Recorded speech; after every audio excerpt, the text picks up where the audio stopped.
Hey everyone, we'll be starting shortly. I'm getting everything set up, so please bear with me.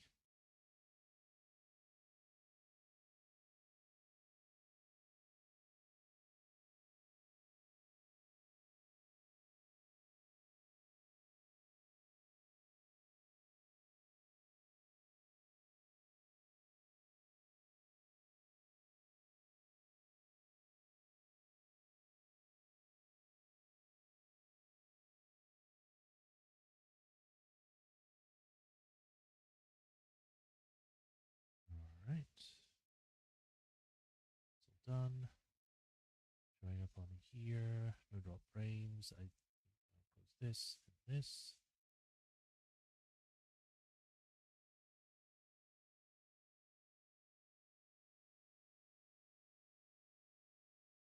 I think we are good to go. So let us begin. Hi everyone. Welcome to another stream of the Great Ace Attorney, Chronicles.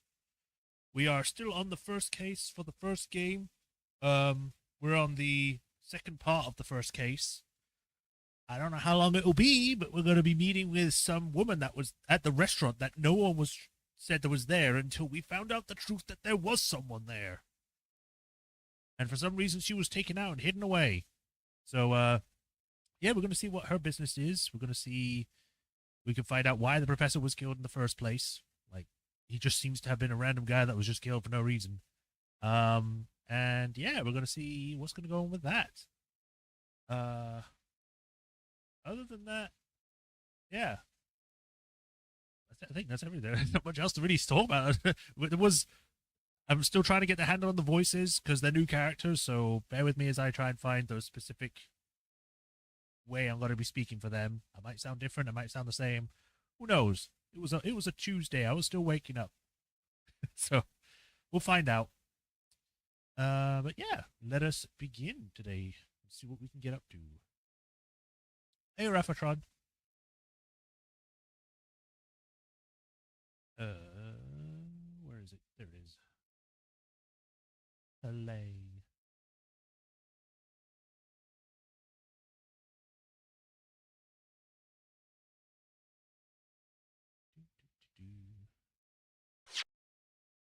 Loading.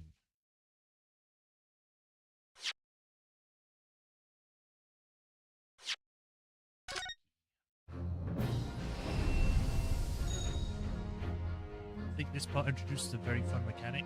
Oh, yay. Refresh this. Okay. There. That was picked up. Everything's good. Let us begin. Continue. Yes. Trial Part 2.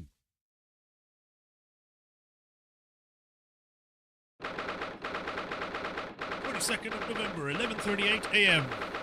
Supreme Court of Judicator, Defendants, Antechamber. 5. Excellent work, Ryunosuke. That was superb. My heart was in my mouth the entire time.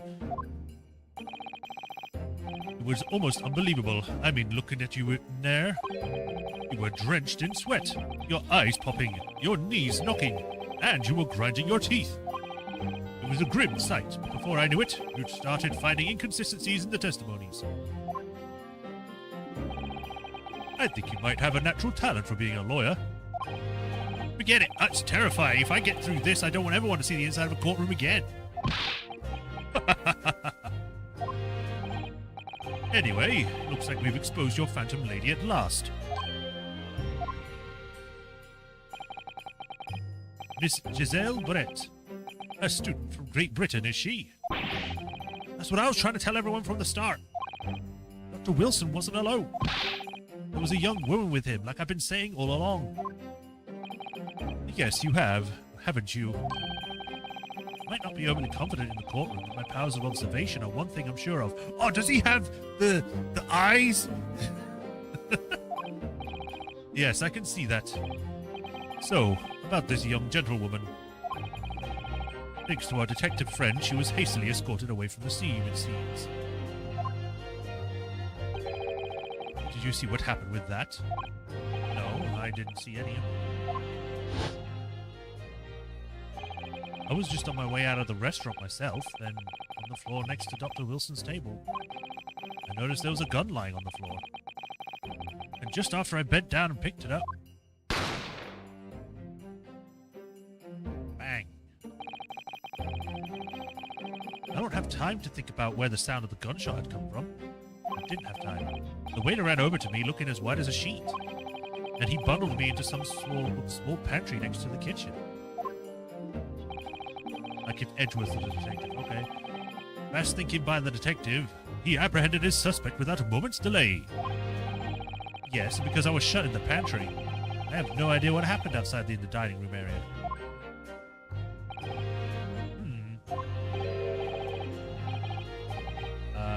This might be the professor guy, the one that isn't dead. Ah, there you are. Well done, both of you.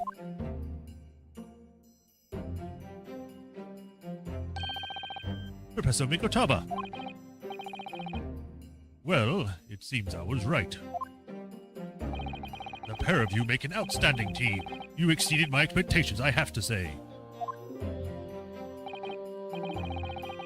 Yes, it seems you planned this from the start. You arranged things so I wouldn't be able to act as a lawyer in this trial. Our modern country is still in its infancy, our justice system even more so. Which is why I firmly believe that we need to send our brightest young stars overseas to learn all they can. I wanted to avoid a situation that might have resulted in your study tour of Great Britain being cancelled. Well, it makes no difference. Lawyer or otherwise, if I'm the kind of man who can't help his best friend avert the worst crisis of his life, I shouldn't waste everyone's time by going to study overseas anyway. What? What are you trying to say, Kazuma? So that's your stance. I was afraid you'd feel that way. Kazuma? Well then, it looks like it all comes down to you, young man. Why me? I'm not even a lawyer student. Get me out of here. To me? Yes, you need to prove your innocence and uncover what really took place in that restaurant. I must say, I very much want to know the truth. It's kind of funny. Imagine if you went to, if you went to court and they were like, it's actually a good idea if you defend yourself, when literally everyone in the real world, lawyer or not, says, no, you should not represent yourself no matter what, because it's a conflict of interest kind of thing. And you could probably say something stupid by accident. It's always a better idea to just have a normal lawyer, unless you're like galaxy brain intellect and being able to control everything. I must say, I very much want to know the truth. After all, I have a personal connection to this case. Come to think of it, he said the same thing earlier this morning, didn't he? If you don't mind me asking, Professor, did you know the victim? Yes, I did. As you're probably aware, Dr. John H. Wilson was a visiting professor at UMA. And it was I who invited him. Oh, I see. I didn't know that before. Anyway, you're about to go into battle. I need your strongest potions. The victim was a university professor from Great Britain, and a well-known one at that. Naturally, our government is looking to identify and punish the culprit as soon as possible. But let's not forget who we're going up against. The gentlewoman whose involvement our police bureau went to extraordinary lengths to hide. Yes, I'm sure the prosecution will be using every tool at their disposal to squash your case. But I have no doubt that you pair will put up a good fight right to the last. Best of luck! Thank you! Now then, I need you to run an errand at the university at once. There's something I think we may need. It's a gun! Of course. Good luck, Kazuma-san. Sama, whatever. Defendant Naruhodo, court recess is over. Please make your way back inside the courtroom at once. It's time. Let's get back to it, partner. Let's go in there and deal a decisive blow. before those old fossils know what's hit them. Kazuma? What? Thank you. Really? Oh, what for? Well, if you haven't said you believe me, then I'm fairly sure I'd already have been found guilty by now. Careful with her voice. Okay. Look, I have faith in you. As a lawyer, and as a friend. Coming from you, that means a lot. If I'm found guilty in this trial, he's really going to give up on his dream of studying abroad. It's the kind of true friend he is. So this isn't just my battle anymore. Whoever we're up against, we absolutely cannot afford to lose. Alright then. I'll save the thank yous for after the trial. You can treat me to one of those sukiyaki meals I like from Yume Cafeteria on University Street. With an extra large portion, of course. And then he died. In court. 12:09 p.m. Supreme Court of Judicator. Courtroom 2.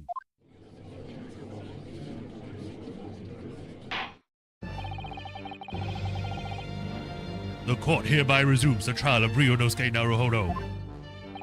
Prosecutor Aochi, have you managed to subpoena the witness? Yes, Your Excellency, against all odds. And thanks to a certain young stripling, the prosecution is now under rather painful scrutiny from the government. Sorry. Let the government scrutinize. That's their job. It's nothing to worry about. It's highly unlikely that the good relations we forged with Great Britain will emerge from this trial unscathed. Do you still think it's nothing to worry about when the new treaty breaks down on nation boundaries? Again, terribly sorry. If the friendship between our nation is really so fragile, then the treaty isn't worth the paper it's written on. You really have nothing to worry about, Ryunosuke. What do you mean? A secret trial, anxiety over some foreign government's opinions, a bungled investigation, missing witnesses. Is this what our nation's justice system is? Is the Supreme Court of Japan or England? Shut up, you dumb rookie boy! You and your friend know nothing of the situation our nation finds itself in. By allying ourselves with a great world power, we'll become strong. Diplomacy has never been more critical. Steady political maneuvering is what will secure our futures. I won't deny I'm no expert, I'm just a student, and one who could arguably study harder too. But standing here now in Supreme Court, there is one thing that I feel very strongly. A country that fails to uphold the truth in its justice system is a country with no future at all. Yeah! Too bad that's not the case.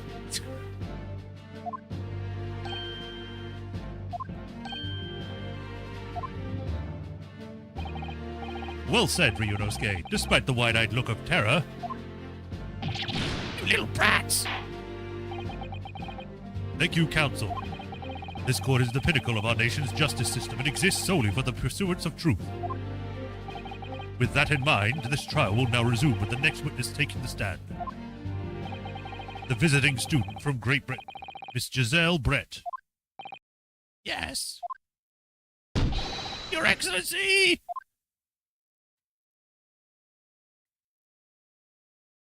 She has a bird on her hat.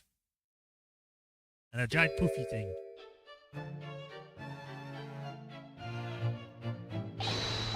Well, what is it like to welcome such a fine gentlewoman, Japan, and from such a distant land? God, he's a suck up. Oh. Tea, someone bring English tea. In England, no discussions take place without tea. Is that true? No idea. So, could we possibly trouble you to state your name and occupation for the court? Of course. My name is Satoru Hosonaga. I have been working undercover as the head waiter at Le Carnival. My true... Yes, we know all about you already. Inspector Hotonaga, where are your manners? In England, it's always ladies first. Is that true? No idea. More importantly, a little earlier today, you said something to me. You said your powers of observation are the one thing you're sure of. Oh, yes, I think I did, didn't I? Yet your description for this amazing sight was simply a woman. Sorry, Ryunosuke, but powers of observation aside, your powers of description are sorely lacking. Guilty. So, dear lady, once again, if we may trouble you for your name and occupation, please. I wonder if he's animated like that because he's speaking English. I mean, obviously he was speaking, like, it's all in English anyway because it's been translated, but I mean, because it's in Japan, if they originally were speaking Japanese, and now that there's an English person here, they're speaking in English. Unless she's also speaking in Japanese. But, you know, it's just, it's funny.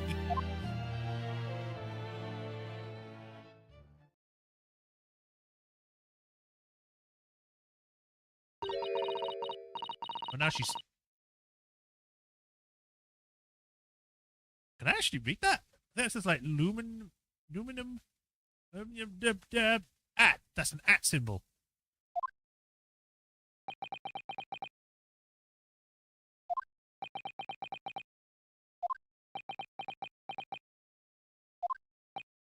I'm terribly sorry, dear lady, but... What?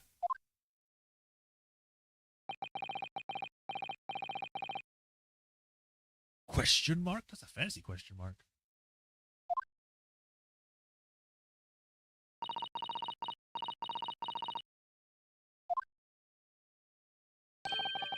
The lady here said his name is Jezebel Brett, or Giselle Brett, not Jezebel. She comes from London, England. She's a visiting research student currently enrolled in Yuma University's medical facility faculty. Oh my! What a treat to hear the dulcet tones of the delightful language of the British people. One British woman, and she's dressed like she's a freaking royalty. Like a noble. I'm afraid I don't understand a word you just said, but it was a beautiful and hummingbird song. As far as I can tell, the detective is translating her words faithfully enough. Yes, I agree. You obviously do find an England customer. Her English doesn't rattle you at all, does it? Nor you. You've clearly been paying attention in your English classes, Ryunosuke. Then why wasn't it in translation? The court thanks the beautiful lady for taking the stand. Now, we may trouble you to confirm something, Miss Brett. 3 days ago, at a restaurant called La Carnival, a grim murder took place. The court has been led to believe that you were dining there with the victim, Dr. Wilson, at the time. Is that correct?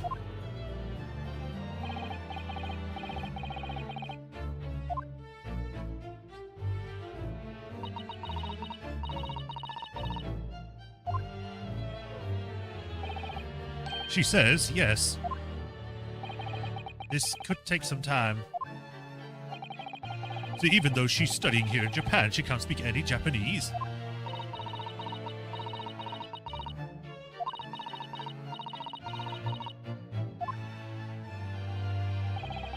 She'd like to apologize for disappearing from the scene.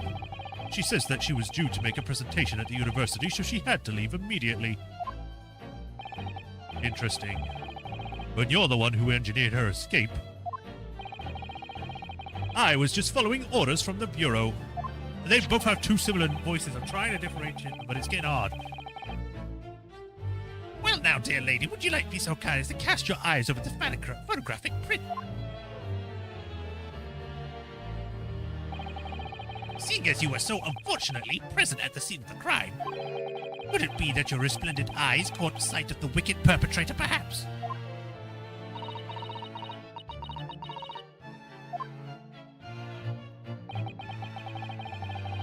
That swan has got to be freaking heavy on her head.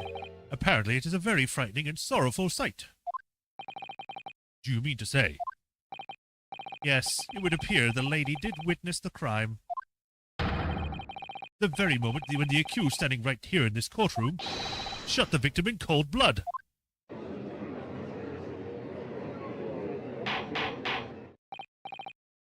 Order in court. Did you hear that, Your Excellency? Here we have an absolute conclusive witness statement. Well, it looks like it's clear now. Clear who our real enemy is. Unfortunately, I will have to ask you to formally testify, if you please. Kindly tell the court the exact nature of this frightening and sorrowful sight you described. He's like, can you understand and, like, explain what happened, dog? English, there you go. Witness testimony. Woo! A frightening and sorrowful sight.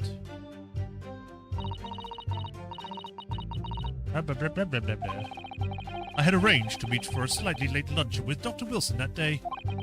The professor was unable to eat, so I ordered for myself only a beef steak.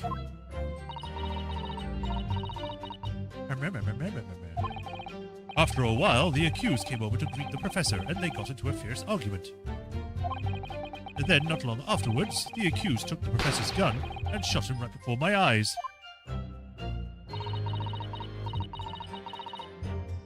He just took it? Okay. I don't carry a gun myself, so obviously I couldn't have been the culprit.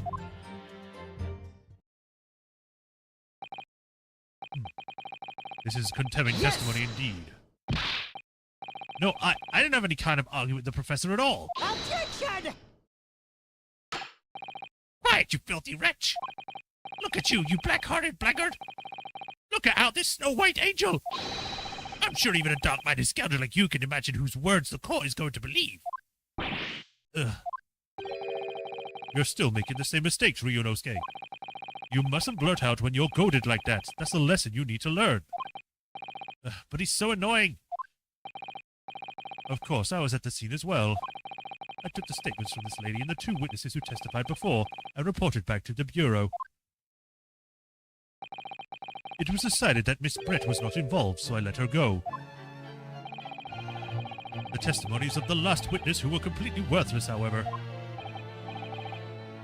Well, even so, on the day in question, the lady was wearing the same outfit as did today.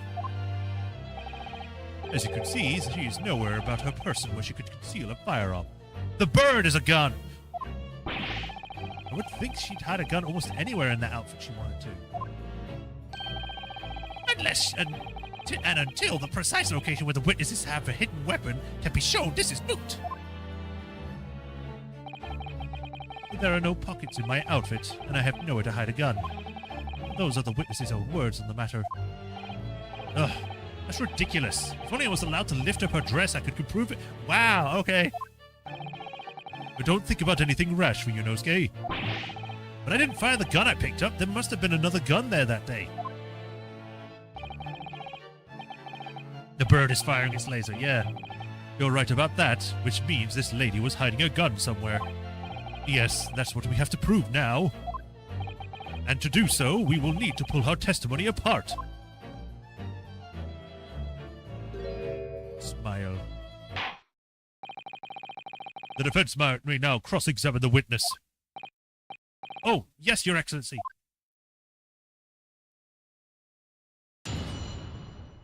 Cross-examination. Oh, so it's not doing the parts that are, you know, gibberish. Yes! After 2 p.m., in fact. That's really quite a late lunch, isn't it? Objection! You don't keep up with the latest fashions from Britain, do you? Late lunches are en vogue, isn't that right? No. Oh, that's a fancy no, so no. A decisive English no has quite a sting to it. The gentlewoman is currently working in the victim's research laboratory, it seems. So it was apparently a daily occurrence where they would lunch together.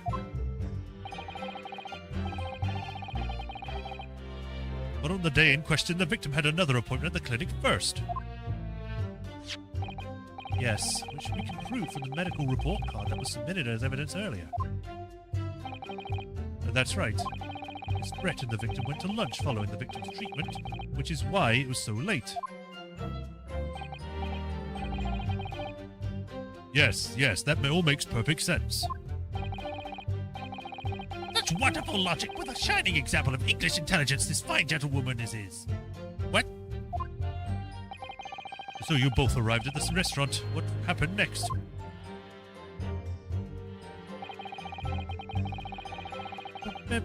Yes! He was unable to eat, you say? And that was because he had just had a tooth removed at Cotter Clinic, right? Correct? That's right. You're supposed to actually check with the witness before answering? Was Miss Brett aware of the fact? It seems so, yes. She had heard the professor was to have some dental treatment. So that would mean that it was you who ate the steak pictured here. Is that right, Miss Brett? That's right, yes. The print you have there shows the table exactly as it was left after the horrifying events. So then why was the body on the other side? Exactly as it was left. Dear me, what a harrowing experience! You have traveled to a distant land on the far side of the world to be embroiled in such tragic incidents. Have no fear, my dear lady. I swear I will crush the evil fiend that has subjected you to this terrible plight. So the victim, Dr. Wilson, had nothing to eat or drink at all? That's right, other than some carbonated water. Just water. Yes, the professor was unable to eat, but he had been given permission to drink water. So it appears that the dinners toasted their lunch with a glass of water each. They had raised a glass of carbonated water.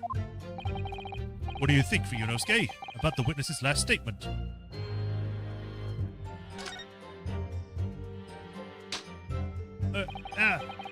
That last statement of yours, Miss Brett, has a profound bearing on this case. Well, how fascinating. Do tell us, what is this profound bearing?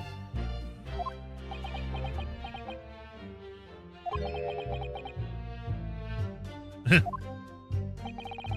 significance of the statement will become apparent when the time is right. The defense calls for the witness's last statement to be formally added to the testimony.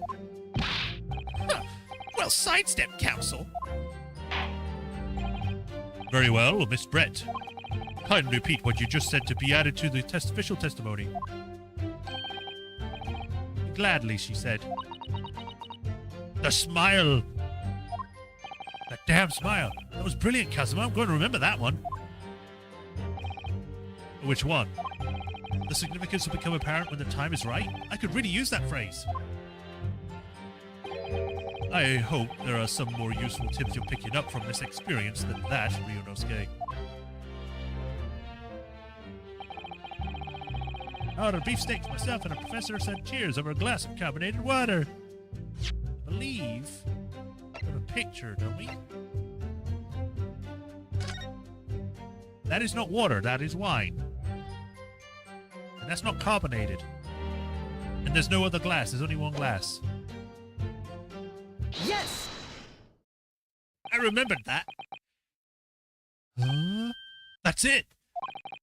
Let me just confirm something, please. It's to do with this photographic print. Just a short while ago, you spoke of this print showing the victim's table at the crime scene. That it was exactly as it was left.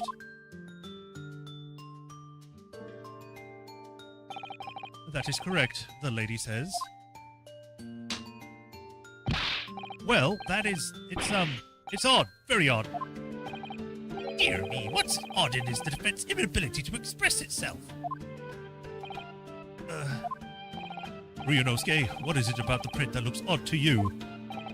Well, obviously, it's the cheers. The cheers? Miss Brett just told us she and the professor said cheers over a glass of water. But if that's true, there should be 2 glasses on the table, not 1. Ugh. You're quite right, Counsel. There's only 1 glass pictured here. Objection! Are we supposed to be impressed by this nitpicking over minutiae?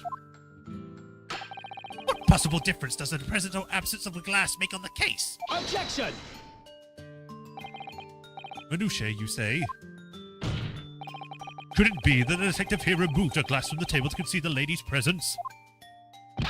Of course not. I would never do something so reckless. But there should be 2 glasses on the table then. Or are you going to try and tell me you can clink with only 1? You're quite right. I certainly took 2 glasses to the table.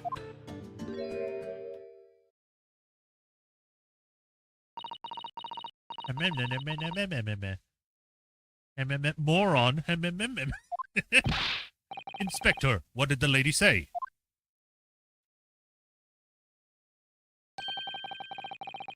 It would seem that Miss Brett who took the glass from the table. So she stole a wine glass from a restaurant. What? It was all so terrifying, everything that happened. I panicked and thought I should try to hide the fact that I'd been there at all, she's saying. Good gracious.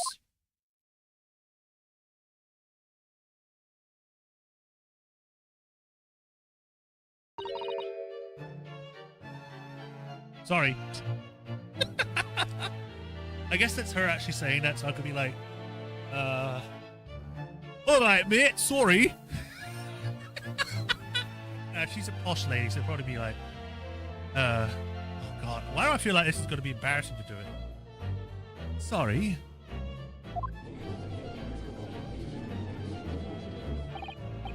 There, as I assured the court before, this is of no consequence at all.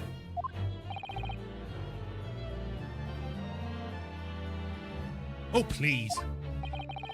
You must remember that this student had just murdered this lady's luncheon companion before her very eyes. Who could blame her for concealing a glass or 2 in her state of disarray? That's absurd. Oh, really? So do we take it that you are now going to accuse the vulnerable young and pretty fool woman of mischief?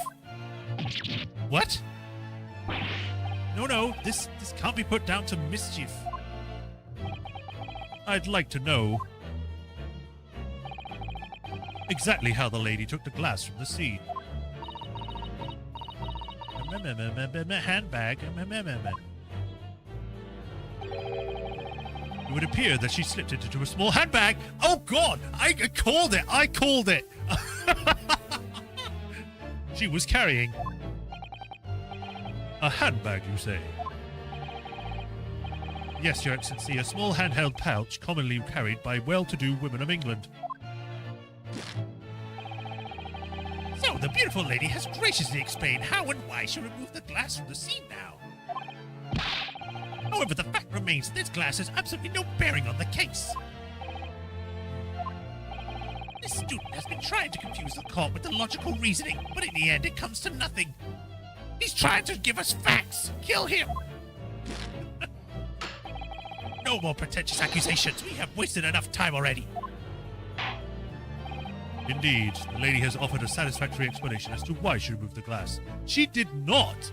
It's like, oh, I didn't want people to find out I was there, so I took it. Oh, that's perfectly reasonable. No, it's not.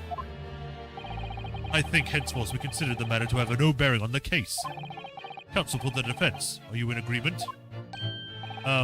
Well, I don't know really.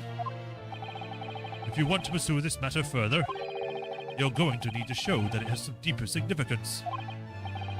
Yes, you're right. Okay, let me check the stuff quickly.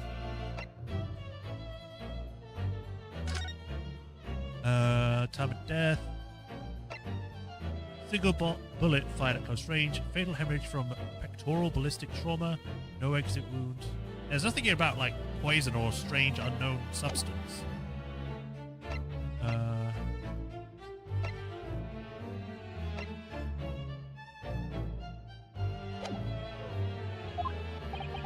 So she took the glass away in her handbag.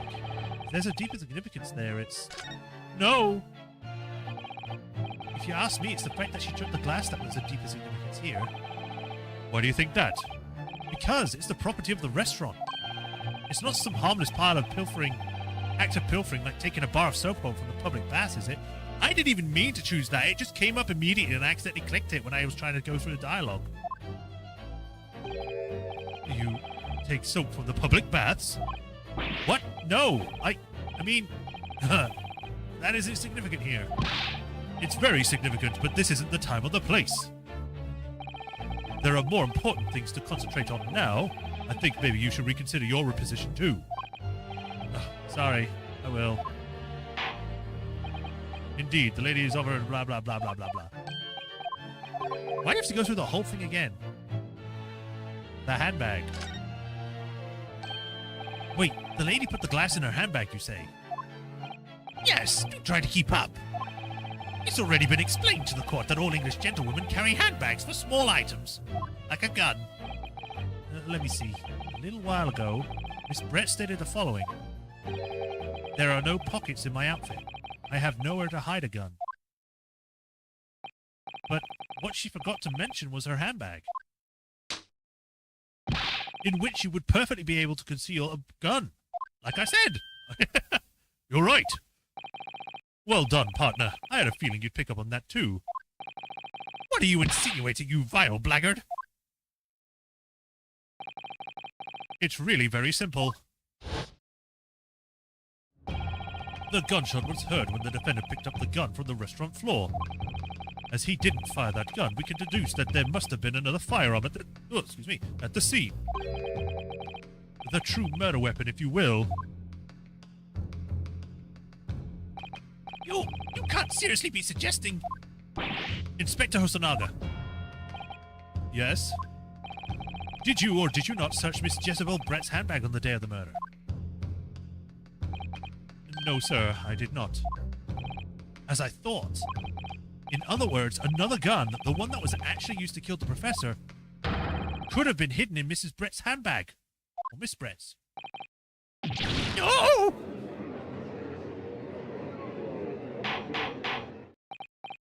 Order! Order! Order! What is the meaning of this, Inspector? The meaning of what, Prosecutor Ouchie? Why on earth did you not have the lady open her handbag and show you the contents at the time?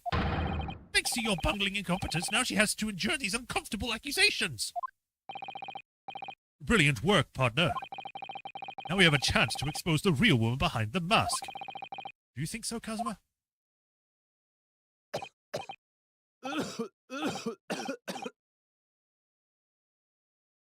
Is he gonna die on stage? Well, what a sorry situation. Clearly you have no faith in the police. As I said, I did not search the lady's handbag after the shooting, simply because it was unnecessary. Unnecessary in what way? I ought to thank the student lawyer, really. I have a piece of evidence here that I completely forgotten about. This photographic print.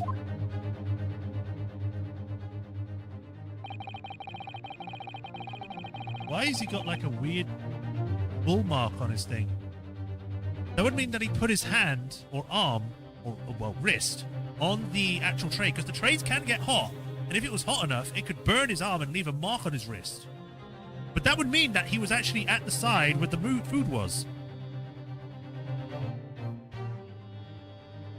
That print is of a photograph that I thought would be prudent to take immediately after the shooting. As you can see, it clearly shows Miss Brett's handbag. Well, I never. You can see right through what's inside. That's right. Apparently, meshwork bags like these are the height of fashion in London at the moment. So the contents are clearly visible. Exactly. So there was no need to search the lady's handbag. If there had been a gun inside, it would have been immediately obvious. As you can see, there's nothing to imply Miss Brett's guilt here. Hey there, Ayan Jabani. Game's goated? It seems fun so far. Thank you for helping me prove that, Naruhodo-san.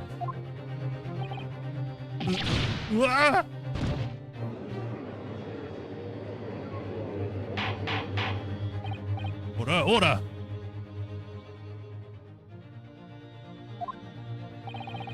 Inspector Hosonaga, we will submit that print as evidence at once. Certainly, Your Excellency. Photograph of the handbag has been entered into the court record. Shows Miss Brett's handbag on a chair by the victim's table. I think you've had long enough to cross-examine the witness, counsel. The court has been now shown considerable evidence. As the photographic print just submitted in the court record appears to have no further significance. I am satisfied that there is no longer any room for doubt in this matter, and I must make my ruling. Indeed, and there is only one logical conclusion. That the pathetic rookie slumped over the bench before us is the only possible perpetrator of this crime.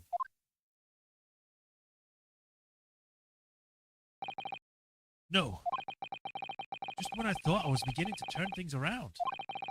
I'm in the worst situation when I was at the start. Kazuma?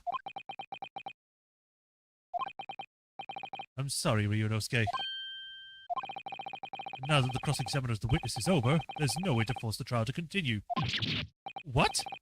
You mean, this is it? Kazuma's just given up.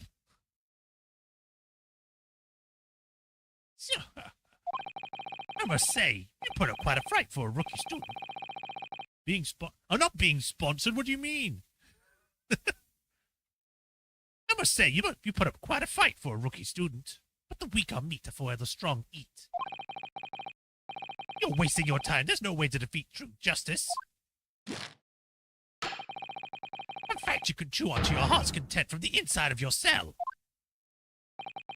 This can't be happening. Am I really going to be found guilty for a crime I didn't commit? And Kazuma. His dream of going to study in Great Britain will slip through his fingers. Kazuma. What? Is there really no chance now of turning this trial around? You heard the judge. There's nothing about that last photograph the detective produced that we can contest.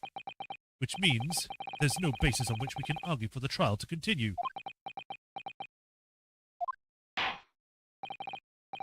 Very well, I will now proceed immediately to the ruling. It seems we'll be able to report to the British government on time after all. He's thinking! He's doing a thinking pose he didn't do before! He's maturing into the main protagonist now! That smug little... Ryunosuke Noahono, having considered all of the evidence placed before me, I hereby find you... Yes.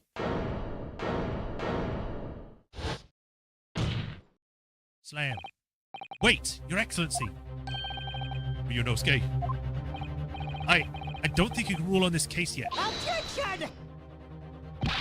This amateurist is getting tedious.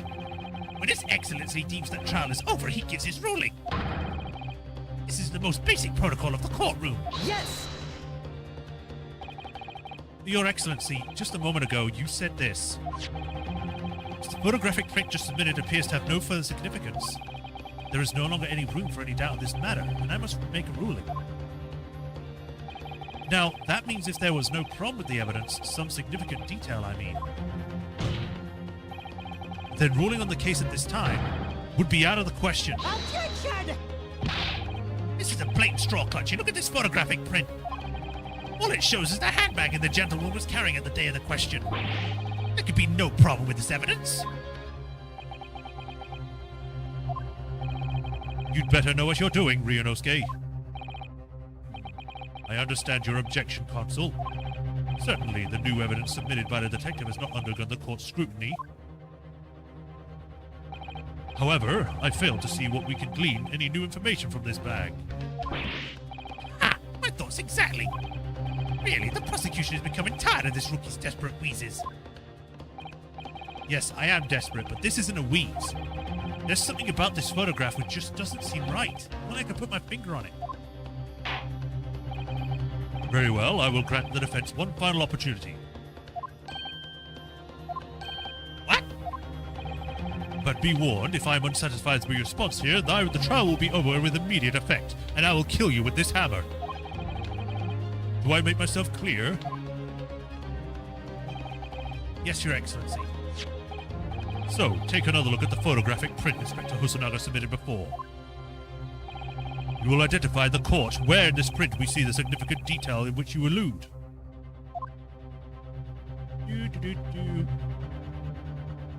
Yes! Look at this, here. There's a very unusual mark on the victim's wrist.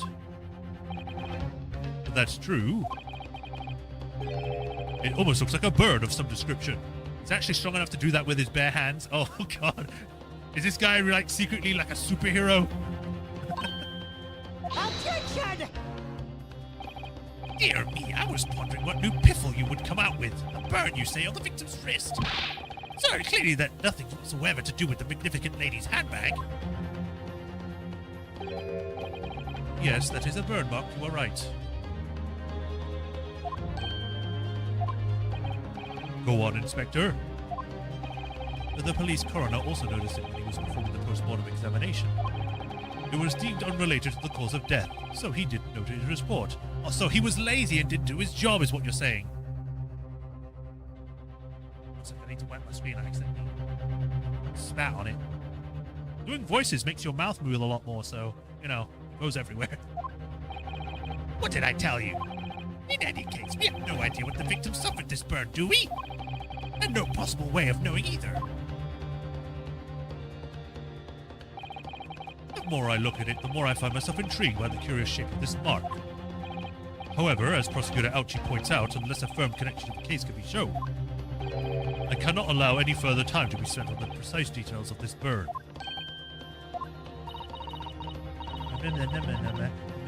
Not me. Excuse me, Your Excellency. It would seem Miss Brett has a lunch appointment with the Dean and another university staff. She would like to know she may be excused from the stand now. Oh, of course, dear lady. We shan't hold you up any longer. I'm quite sure His Excellency about to give his final ruling anyway.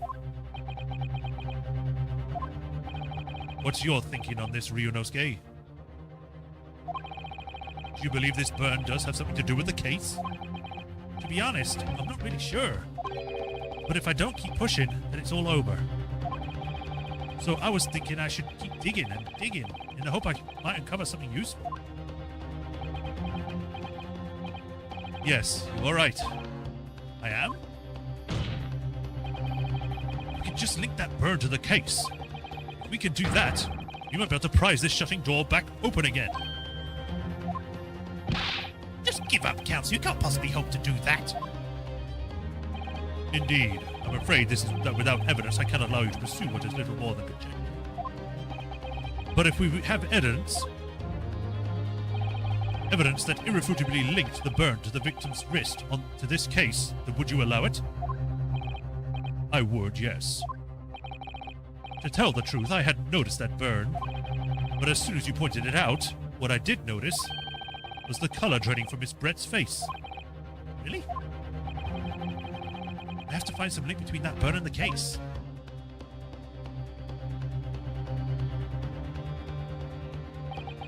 This is the moment of truth. It's time to find some evidence that proves that the burn really means, or what the burn really means. So then, the defense will now present its evidence to the court. Evidence that demonstrates an inextricable connection between the victim's burn and this trial. This one. Yes!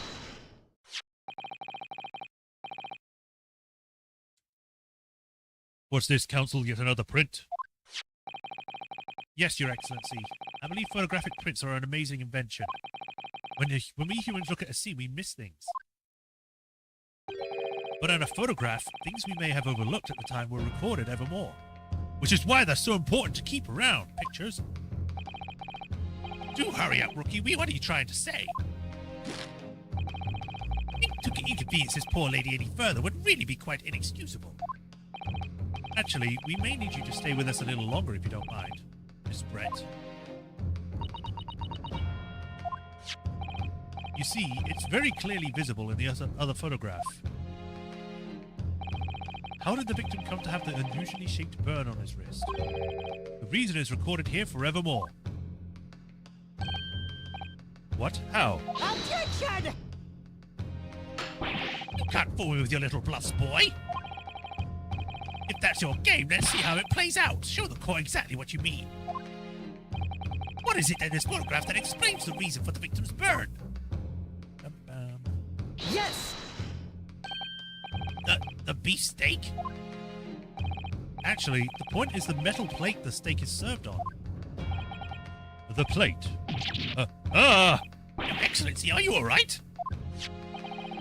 As you can see, there's an emblem on the plate. I would guess it's some sort of trademark of Love Carnival.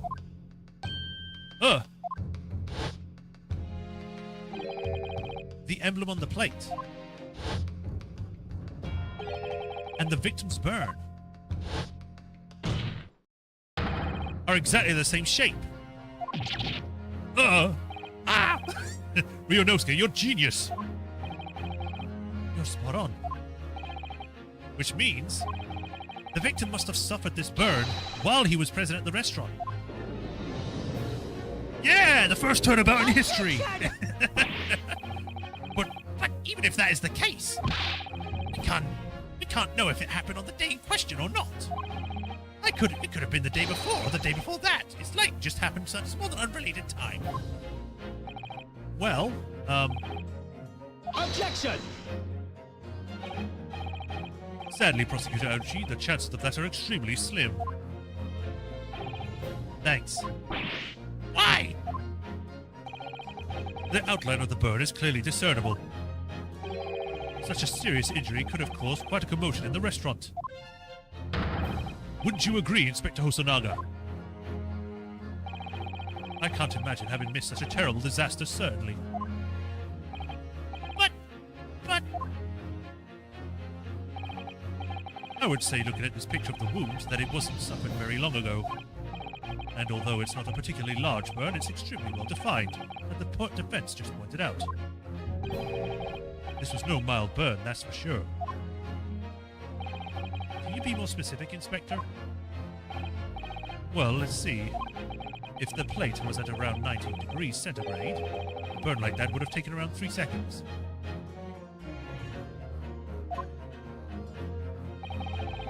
It's inconceivable that a victim would have let out a scream of pain then. Or wouldn't have. I've been investigating at the restaurant for several weeks already, but I have not heard anyone scream at all. The head waiter of La Carnival, I can testify to that without hesitation. But you're a detective, not a waiter! Yes! There you have it. Something isn't right here. As the detective said, anyone who burnt themselves on a piping hot plate for 3 whole seconds would scream in pain. There's no question of that. And yet Inspector Hosonaga never heard the professor scream, not on that day or any day before it. That's right. The strange thing is, on the day he was shot, I didn't hear him cry out either. What are you suggesting? He was already dead! Well, if the professor had carelessly laid his wrist on the plate for anything 3 seconds that day, or like 3 seconds that day, that would be beyond careless, I think, Counsel. Then the rest of us in the restaurant, myself, the sergeant, and the old antique stealer, all of us would, without any question, have heard him scream. Wouldn't you agree, Prosecutor Ouchi? Well, yes, I suppose. So the question is, why didn't a single person hear Dr. Wilson scream? I almost don't believe it. Ryunosuke, do you think... Can it really be true? I never dreamt we'd arrive at a conclusion like this, but... I'm starting to think that maybe... we've been led into a terrible trap. Is this when they introduced the Mind Palace, or was that only like Dual Destinies and a Spirit of Justice that did that? There's only one explanation I can think of that makes sense of this apparent impossibility. On the day in question, when he suffered the burn to his wrist, Dr. Wilson was already deceased. Only Dual Destinies onwards, okay.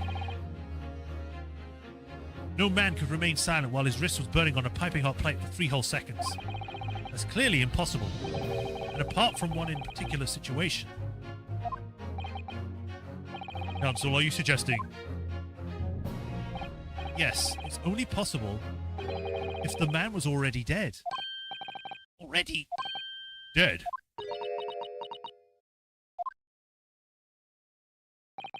Knowing what we know now, It's the only possible explanation. Well, that's a more confident slam there. When the beefsteak was brought to Dr. Wilson's table that day, the professor was already dead.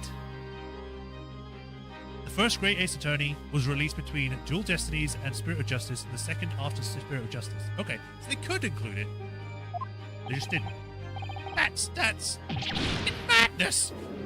No, this is Sparta! Order, please. Council, explain this extermination at once. The victim was killed by gunshots. That's right. That's absolutely right, Your Excellency. This is just another ridiculous ploy by the rookie student, but clearly has no grasp of the facts. Objection! No, Prosecutor Al Shui, it is you who has no grasp on the facts. I beg your pardon. As soon as it became apparent that the victim had suffered that burn while at the restaurant, this whole case was turned upside down. Or have you not grasped that yet?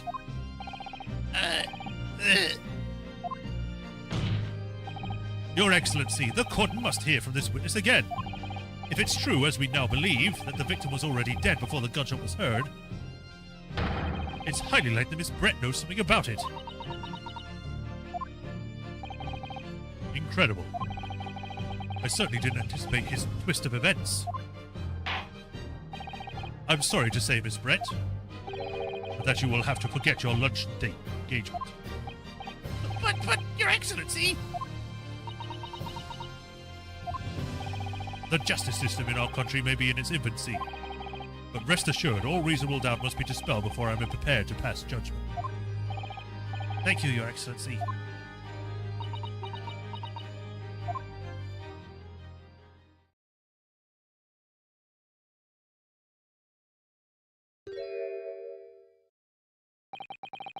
What was that smile? Does she like me?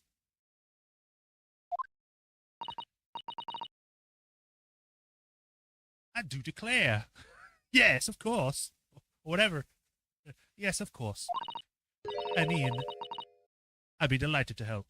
Now she's just speaking normal. Especially if it helps relations between my country and yours.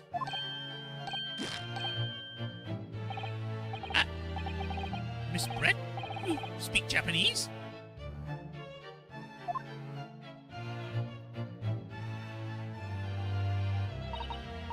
Well, of course I do.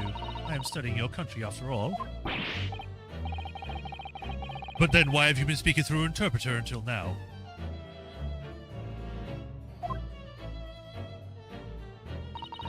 My mother tongue, the Queen's English, is the most refined and elegant language in the world. As a gentlewoman, I try to avoid speaking in your vulgar tones as much as possible. Right then. But it seems the men in Islam possess none of that chivalrous virtues of English gentlemen. Lady, everyone in England would treat you the same way. Shut up.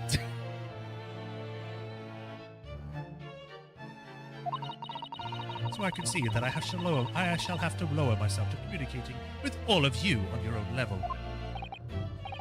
Oh, well, you are the epitome of a true English gentlewoman. We are truly honored by this lavish consideration you so graciously afford us. I see. In that case, Miss Brett, I will now ask you to testify in your own words. About the events leading up to the death of the victim, Dr. Wilson. Sending Jack the Ripper? Okay, that's a bit much, but I get what you're trying to say.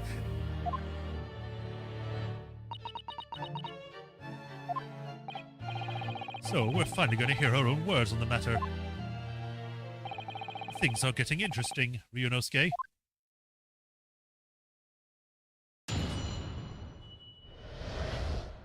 The victim's death. Unfortunately, I have no idea when the poor man burnt his wrist like that. But when the waiter brought my steak, the professor and I raised our glasses in a toast. As far as I heard, the post-mortem report showed no other possible cause of death beside the gunshot. If there's some other way that a man's life has been taken without leaving a trace, please do show me. But of course, this country's very investigative techniques probably wouldn't even pick up on it anyway.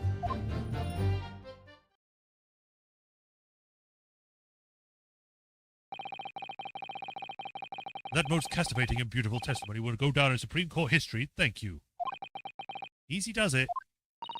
I hope this is the last time I will have to sully my lips with the coarse tones of your unbecoming tongue.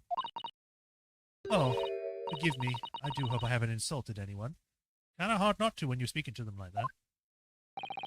Not at all, not at all. It's a delight to merely hear you speak, dear lady. It is merely very clear of your testimony that this poorish talk of victims' burn is utterly irrelevant. I will be speaking to your country's Minister of Justice about what has happened here today. The Minister of Justice? May the irritating little bully of a student be given the harshest punishment possible. Amen. Huh? Thanks?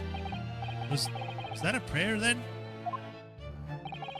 Well, you have forgive the irritation, Miss Brett, and put up with the cross-examination now. I expect you have noticed that this little bully of a student, as you put it, doesn't miss much.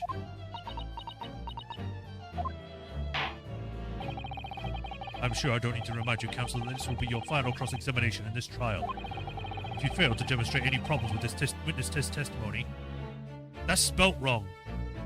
You don't put another S if there's multiple S's, you just put the comma. I will be ruling on the case immediately. Is that clear?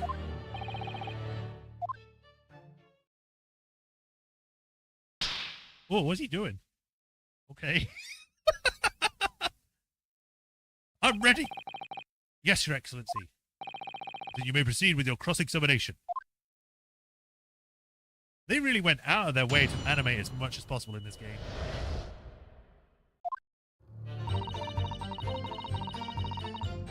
Yes! But his hand was on the searing hot plate for at least 3 whole seconds. You can't not have noticed. Do you think so? Well, let me ask you something. Sorry? Ever since I arrived at this courtroom, and even still now, the fly on those unsightly black trousers of yours have been wide open. You can't not have noticed, can you? Huh? What? Ah! Oh, what fun. You hadn't realized. The dear lady is absolutely right. As your friend, you're embarrassed me as well as yourself, Rionosuke. Why didn't you tell me?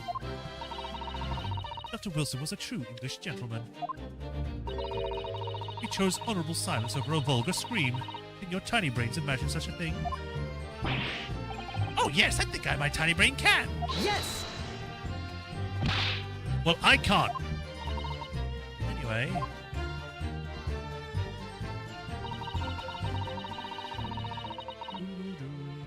Yes! As you testified before, you were drinking carbonated water, is that right? I don't think carbonated water was a thing back then, was it? I'd have to check. When was carbonated water invented? 1767. Oh, that's actually a lot older than I thought it was. Wow, okay, never mind. I thought it was a more recent invention, like in the 40s or something, not 1767. As you testified before, you were drinking carbonated water, is that right? Dr. Wilson only permitted to drink water at that time, if you remember. Which explains why he ordered that drink, correct, waiter? Exactly as you say, sir. Although, whether or not the professor actually drank any of the water when I delivered that steak to the table, I'm afraid I don't remember that. Damn you. I have enough English to understand that, at least for the benefit of others in court. It means bless you. No, it doesn't. I think it means the exact opposite. Anyway.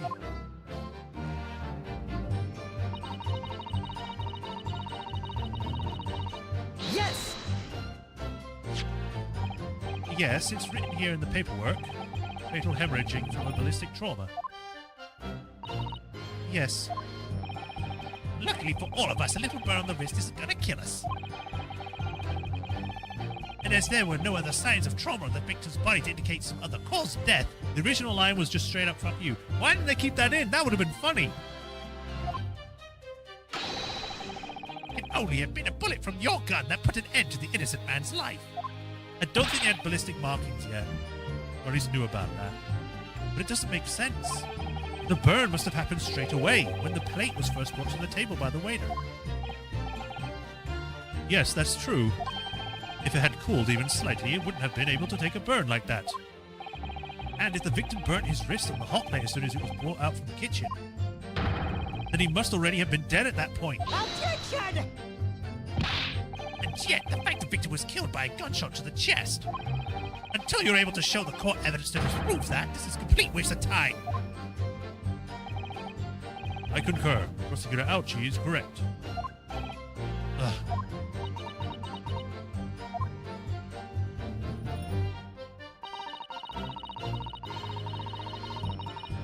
Yes! Without leaving a trace. If someone was shot or strangled, stabbed, or thrown from a height, however a person's life is taken, there's always a telltale trace on the body. Quite right, dear lady. And as our police force has thoroughly examined the body of the deceased, there can be no doubt. Isn't that right, Inspector Hosanaga? As I've said, I've always aimed for a flawless investigation. Well, so far it hasn't been flawless, has it? There would be physical traces of all those causes of death, that's true. But maybe there's some other way of killing someone that doesn't leave a mark. If, for heaven bid, you doubt me, young man, you're going to have to tell everyone how exactly you think the Professor did lose his life. Otherwise, I'm afraid your argument falls rather flat, doesn't it?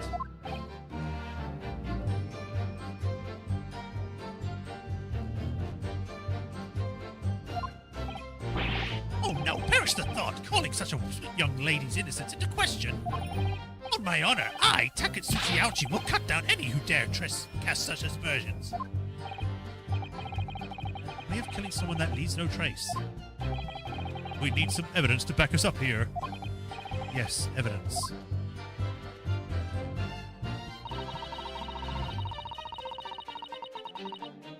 Yes! Inferior? What do you mean by that? In the lands of the Great British Empire, the police store everything found at the crime scene for later examination.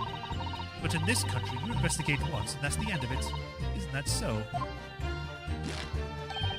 Quite right. Le Carnival is on for business as usual today, just days after the incident.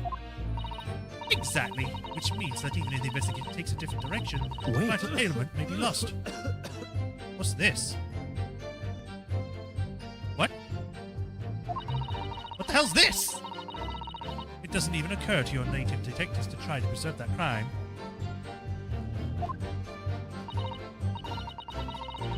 I'm trying to be as tactful about this as I can, you understand. A killer blow! The lady's formidable as she is beautiful. Amazing. He's actually admitting our police may be flawed. Prosecutor Ouchie's is a different person. Perhaps Prosecutor Ouchie's really finally starting to receive sense. I very much doubt that. Still, there's something about what Miss Brett just said. There was a moment before when something didn't seem quite right.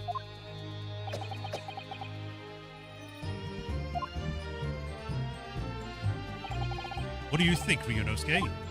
I think it's going terribly. No matter how much I press her, I'm not turning up any new information. Yes, as I suspected, she's a tough witness. We need to find a way to break her testimony, or the cross-examination will be over. But that would mean I have to find a way. There must be some clue somewhere to help us find a chink in her armor. Kazuma. What, Ryunosuke? There is one thing I noticed, something that's been bothering me. Bothering you? You mean about Miss Brett? Actually, no. About the person standing next to her. Inspector Hosanaga. The detective? Yes, he seemed to react a little strangely to Miss Brett's last statement. I was wondering if it might be significant. If it might present an opening, maybe. Alright, I have an idea. Try pressing on that last statement one more time. If you think so, but this time, instead of targeting the woman herself, let's see what we can get out of the detective. Alright then, I wonder what Kazuma's thinking. I'll find out soon enough, I suppose. Once I press Miss Brett on her last statement again. I guess this is the unique thing for this. Yes! Because they don't usually have two people on the stand. It's usually one at a time.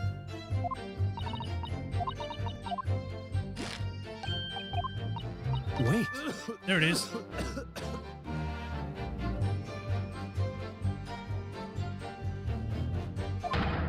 Yes, there it is again. The detective's reaction is just the same as before. Why? Up until now, the detective has been in the stand with Miss Brett as her interpreter. But things are very different now. For this testimony, the detective is just listening to what the English woman has to say. This could be a golden opportunity. What do you mean? When people are actually testifying, they're usually very careful not to let anything slip. However, when they're listening to someone else speak, you'll find they often let their guard down. You're right, look at him. He's lost in his own thoughts. It's time to pursue the man in his train of thought. Sorry, pursue. I'll explain how to do it now, Ryunosuke. It's all to do with the witness's marker. What marker? At the moment, we're focused on Miss Brett's, who's the person actually making the current statement. Oh. But by moving the marker left and right with A and D, you can turn the attention to the other people in the stand. While you're looking at the other witness, you'll be able to pursue them with space. If you catch the person at the right time, you might uncover some new information to pursue. If you ever notice a strange atmosphere amongst the people on the stand, take a good look around. Alright then, so first I should move the marker across with AD and focus on the detective. And then pursue him with space. See what's on his mind. Go! Wait.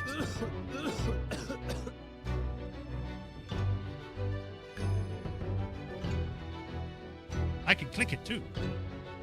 Excuse me. Excuse me! What? What is the meaning of this? He's like dying. I scared him so bad I killed him. I'm so sorry. I didn't mean to shock you. He really was lost in his thoughts. Deeply. It looked like you were thinking of something just now, Inspector. Perhaps having heard what the lady next to you had to say. If there's something you'd like to say, please, share it with the court. Objection! What is the meaning of this? It's the delightful English woman who's testifying at the moment. If you can't find fault with her testimony, then the cross-examination should be over immediately. Oh, is that how it works? Absolutely not. The detective is in the stand, which makes him a valid witness. Yes, not to mention the fact he's intimately involved in the case. Inspector Hosanaga. Yes? Do you have something to add in relation to the statement just made by Miss Brett?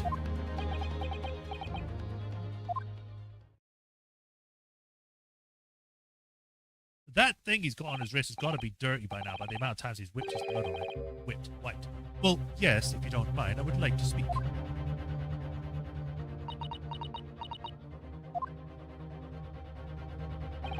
The lady is right. Our country's police practices are not as modern as those used in Great Britain.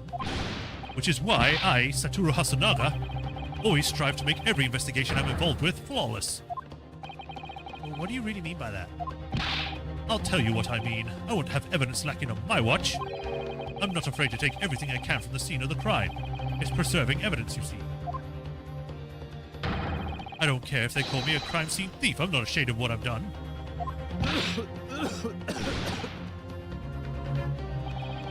A crime scene thief? Well, it looks like the lady's remarks touched a nerve there. Take this, for example. Is that? This is the bottle of carbonated water that I took to the victim's table on the day in question. And yes, it had lost all of its fizz, having been opened 3 days ago now. But it was carbonated. I don't care what anyone says. Yes, there's some left in the bottle. I can see it. One day our police force was among the best in the world. The time is coming, I guarantee it.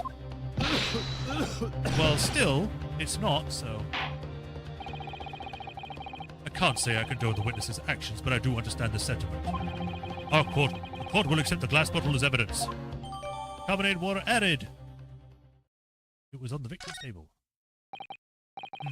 Miss Brett, can you confirm this is indeed the bottle from which you drank on the day of the victim's death? Yes, it was the bottle. What was that about? She seemed to have avert her eyes when she answered the question of the judge. Very well. Counsel, you may resume the cross-examination. And the inspector will kindly control his fervor. Huh?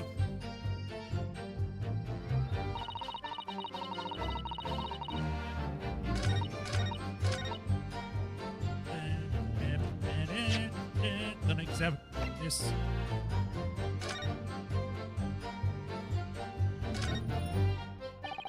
The label is written in a foreign language that I don't recognize. Do you know what it says, Kazuma? I think it's French. This must be a very expensive water. French water, right. Yes, but what does it say? That's what I'm asking. But then go to France and ask. You could just say that you don't know.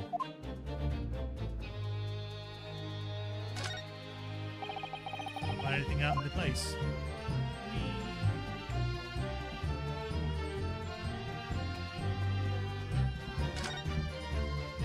So this carbonated water is the last drink Dr. Wilson ever had. It looks like there's a little left in the bottle, although it's just plain water now. You know, I've been sweating so much, I'm absolutely parched. I'll just have a sip of this to keep me going. No, Ryunosuke, you can't do that. For one thing, that's evidence. You can't go drinking evidence. Oh, no, you're right. We don't know what might be inside, do we? You never cease to amaze me, Ryunosuke, in more ways than one. I wonder, could there be anything in this water? What's the matter? You've gone quiet all of a sudden. I think I might have just worked something out. An interesting possibility. I was trying to see if I can find any evidence to say that there's been something put inside.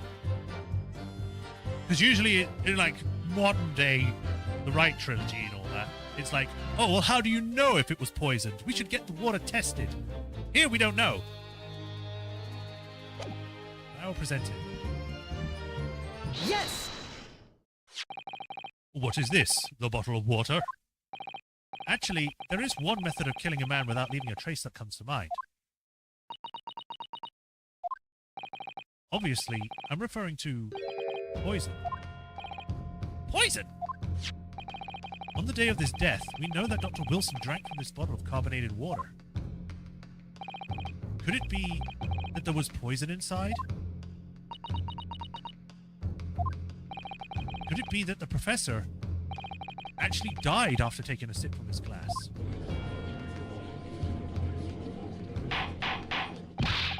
Order, order, order! It was a very quiet room. I don't know why he asked for order. And on that day, who was sitting at the same table as the professor and is able to slip the poison into his drink? There's only one person who could have done it. Giselle Brett, it was you! Objection! This is outrageous! To suggest such a thing without a scrap of evidence! You little rookie imbecile, have you even considered the delicate situation our country finds itself in now? Have you forgotten that we've only just signed an accord of friendship with the British Empire? Have you even the vaguest inkling of your rash accusation could jeopardize the entire treaty? Objection! But this is not a political arena. This is the trial to determine one individual's guilt with respect to one crime. What? The fact that this woman is British makes no difference. We are here to determine the truth. If I may, I will silence you forever with this disgraceful attack on... well, there you go then. It is you who should be silent. Of course. My dear lady! Where did that come from? She just snapped. I'm afraid I may have spoken unfairly before. I offer my most humble apologies. I'm sorry, my lady, to what are you referring? I described your police force as inferior, but no matter how inferior they may be, you still investigated this particular point thoroughly, I believe. The bottle, I mean, Inspector, and whether it contained poison or not. Of course. You did? Have you forgotten that what my guiding principle is already? I strive for a flawless investigation every time. I don't believe it. Naturally, we tested the inside of the bottle and its contents. And what did you find out, Inspector? I ordered tests for every toxin that's available in this country at the present time.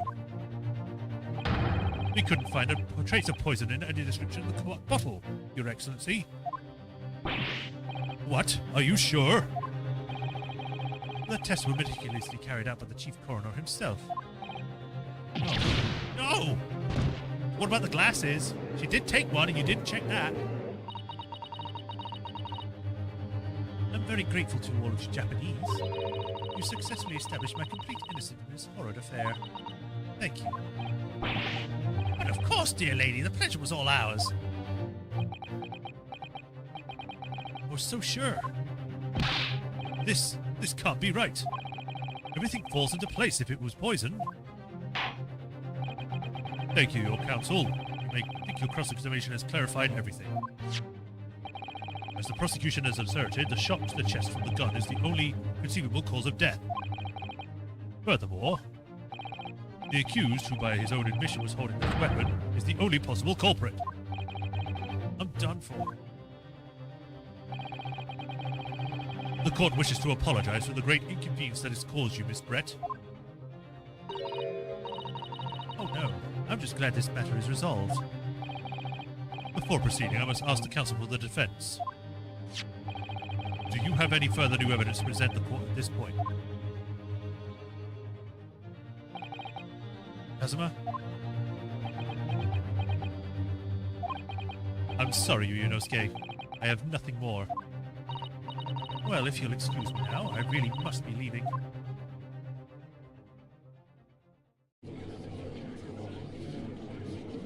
Hold it!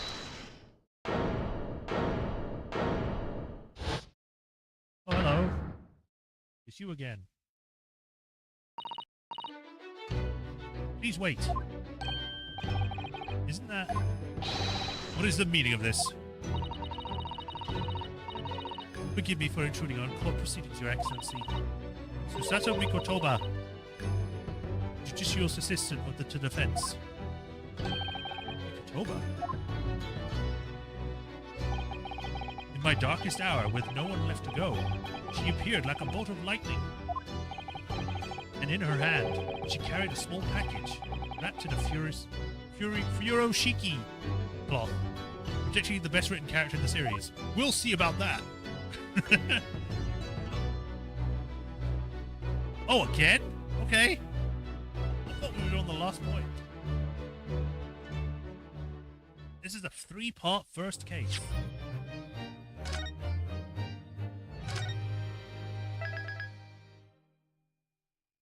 Okay, let me check how long we've been going for. We got like another hour at least. Well, almost. I think we're good to keep going for the next part. 22nd of November, 1:14 p.m. Supreme Court. Adjudicature. Courtroom.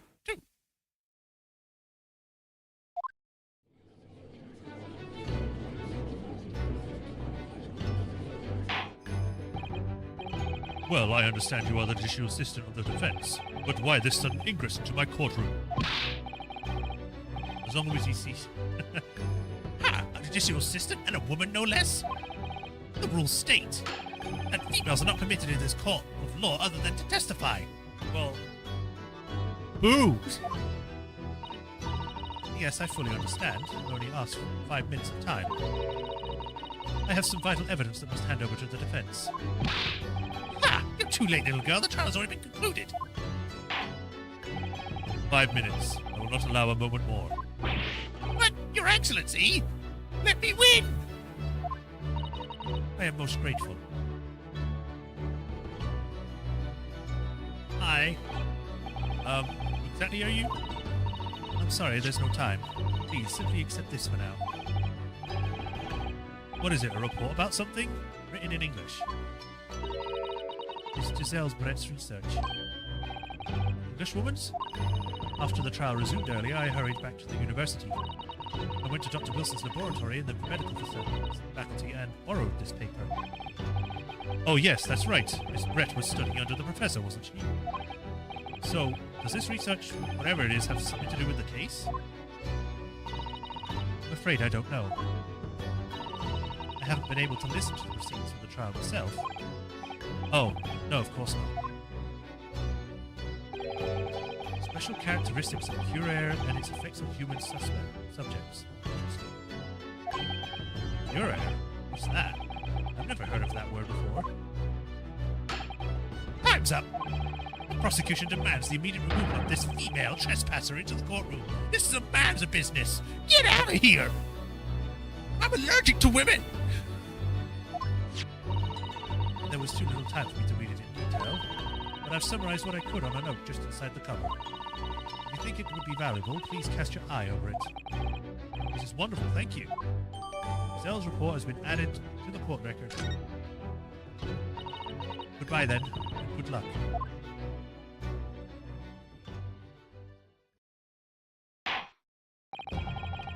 You have been long enough, counsel. We cannot detain our English guests any longer. Well, you will, because I need to read the book. Poison made from the bark of certain trees in the jungles of South America, the hunters of the region have used it since ancient times to incapacitate their prey. Instant paralysis of the entire body and subsequent death, even if minute doses. Route of entry. The above-mentioned effects occur when the poison enters the body through a wound, such as those inflicted by a blow pipe dart. There we go. Due to its ability to render the human body paralytic, it's believed that the toxin could have application as an anesthetic. However, a solution for the respiratory arrest caused as a result of a full body paralysis must be found first, or patients would die of suffocation.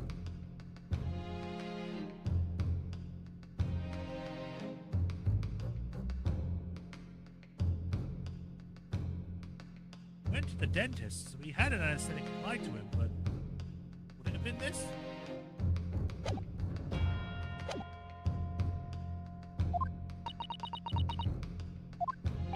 I ask the prosecution and the defense now one last time. Does it either side have any further evidence to present to court? I presume not, but... The prosecution has made its case convincingly enough already. Nothing more to add, Your Excellency. Yonosuke, you're out of options here. This really is our last chance. Yes, I know. Your Excellency, the defense does have new evidence. That look. The unyielding stare of a true Japanese warrior. Well, Miss Brett? Yes, Your Excellency. If you wouldn't mind, perhaps you could grace us with your presence a little longer. It is a delightful invitation, but I'm afraid it's not so very long until tea time. I'll have to politely decline. Forgive me, Miss Brett. It seems I wasn't clear. I realize I phrased it as a question. However, I must ask you to treat that as an order. I've said it many times before, but the Japanese language makes no sense. My apologies, dear lady. So, counsel, what is this new evidence that demands the court's attention? Yes!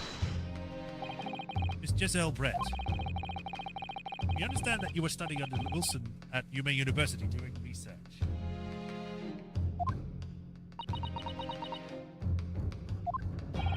Research, by sheer coincidence perhaps, into a deadly poison.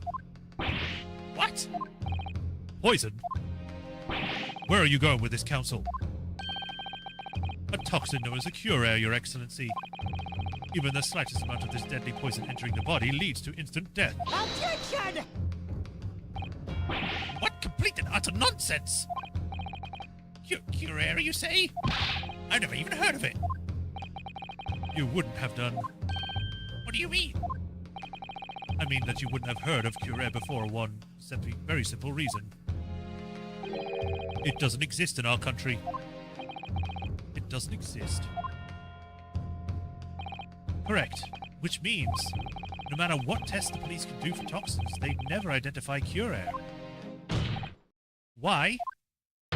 Because there is no test available here that can identify the presence of this highly deadly poison. What?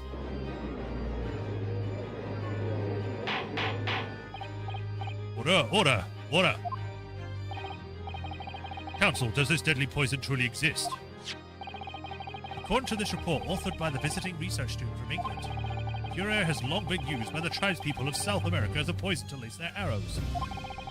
It seems that it's reasonably well known among European doctors and scientists. To lace their arrows? The report states that it is produced from the extract of a tree that grows deep in the Amazonian jungle. And it was first brought back to Europe at the turn of the century by explorers. It claims that animals shot by arrows laced with the Cure suffer instant death. But doesn't that about sum it up, Miss Brett? Objection! Trumpery. These aspersions are utter trumpery. To start with, the victim had been administered some so-called deadly poison. He would have been squirming and writhing in pain, and the other diners would have surely noticed. That's true. What do you say to that, Inspector?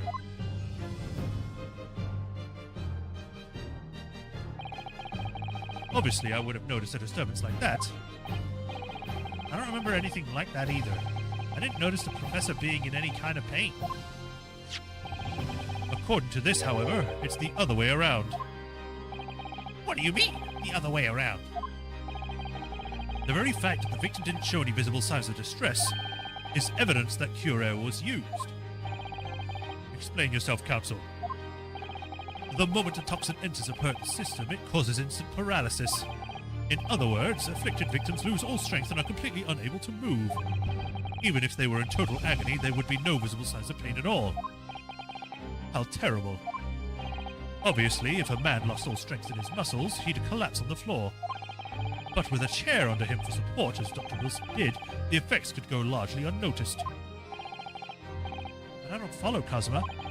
That's just paralysis. I thought the poison caused instant death.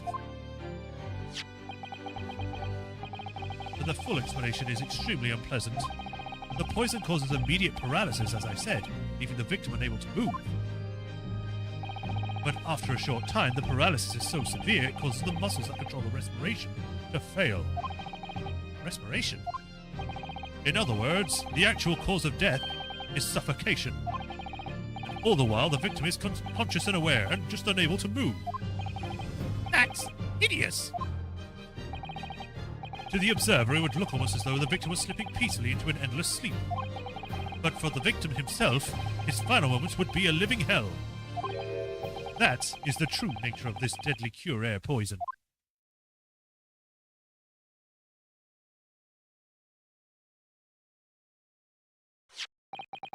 And you're suggesting that this bottle, Counsel, actually contains the terrifying poison? Objection!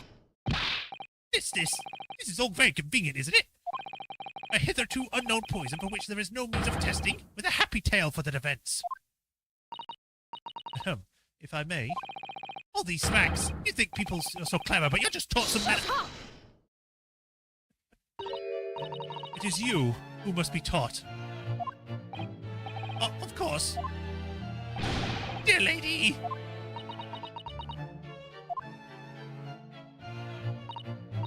So, this is how you Japanese behave, is it? What? You steal another's honest hard work and then announce the results as if you discovered them. I'm appalled. What a loathsome act.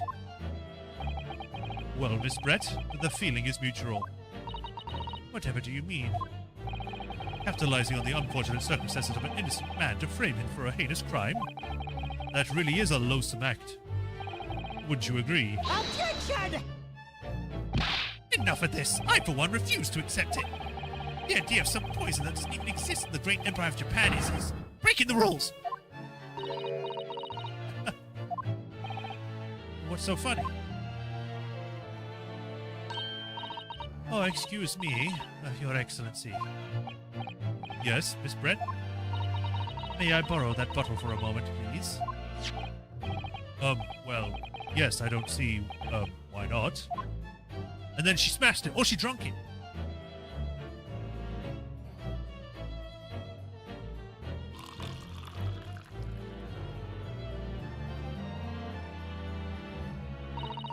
Don't let it get too big for your boots, you insignificant little island boys. Sorry. To an Englishwoman such as myself, this whole affair is a farcical comedy. Your little police games and these foolish courtroom antics. It's laughable, really. But I'm getting bored of it all now. It's time for the games to end. Cheers.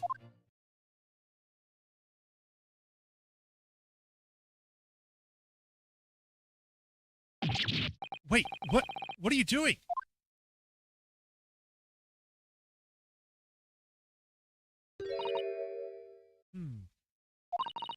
No sparkle left at all. How appropriate for this shabby affair.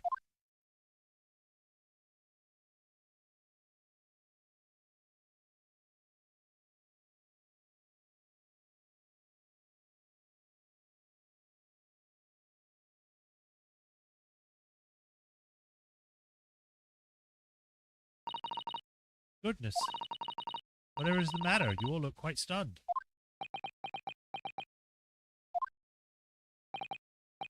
So, no cure. The bottle was clean. Is that what you're saying? You look quite incredulous, little boy. But of course, that's the simplest truth. Thank you for presenting the findings of my research so concisely here in this grand venue. Most kind. Thank you, waiter. Now then, Your Excellency. Yes, Miss Brett. I should like to be excused now, please. I think I've given more than enough of my time for the furtherance of friendship between our countries. Yes, dear lady. We are most gratified with all the assistance you have given. This doesn't make sense. There had to have been poison in that bottle. So how did she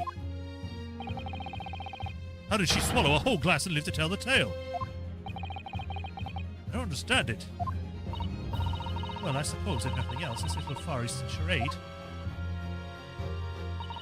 will make for interesting conversation at the next party I attend in London. There has to have been poison in that bottle, doesn't there? But there couldn't have been, because otherwise she would have killed over dead. Come on, Ryunosuke. We have all the clues now. That bottle of water contains no poison. As I thought, there is no poison in that bottle. What? Why, Ryunosuke? Isn't it obvious? If there was poison in there, she'd be dead by now. Sometimes your unadulterated naivety really astounds me. But sometimes it's in need of a good staining. Until it's as dark as your uniform and the ways of the world. Oh, is that what this collar is supposed to represent? That was a guileless ending to a promising line of inquiry, Counsel, from which you will be penalized. Well, that was cool. It's like, ching! This whole trial is poisoned. There has to have been poison in that bottle, doesn't there? I guess there is poison. The culprit did put cure into Dr. Wilson's carbonated water. The defense refused to change its position. You're serious? Objection! Fool, are you blind? There's no possible way that bottle could contain poison. I mean, we just saw Miss Brett drinking the water from it. That's right, which rather complicates your argument, I think. And I believe that complication can be explained. How exactly? I need to think through all the things that don't quite add up here, one by one. I'm sure the answer is in the evidence we have in the court record somewhere. It has to be. Very well, if the defense really intends to assert this claim, you will have to show so. Let me just recheck that again.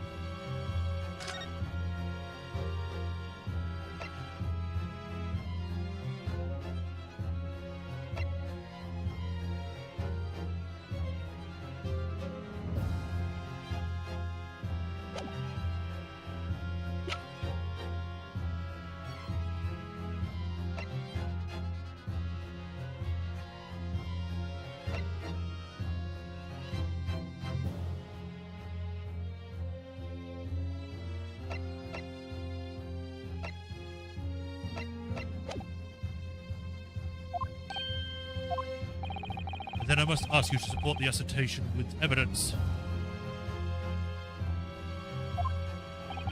What explains how the witness was able to consume the supposedly poisoned water unscathed?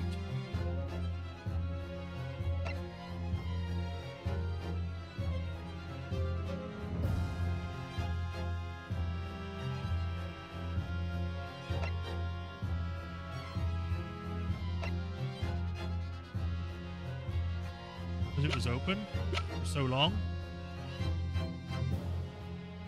Just save, just in case.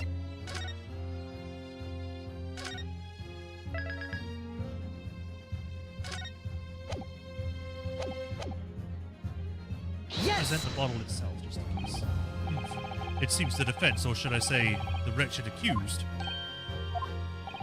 is the one only real source of complication in this case. You'll have to think harder than that, defendant.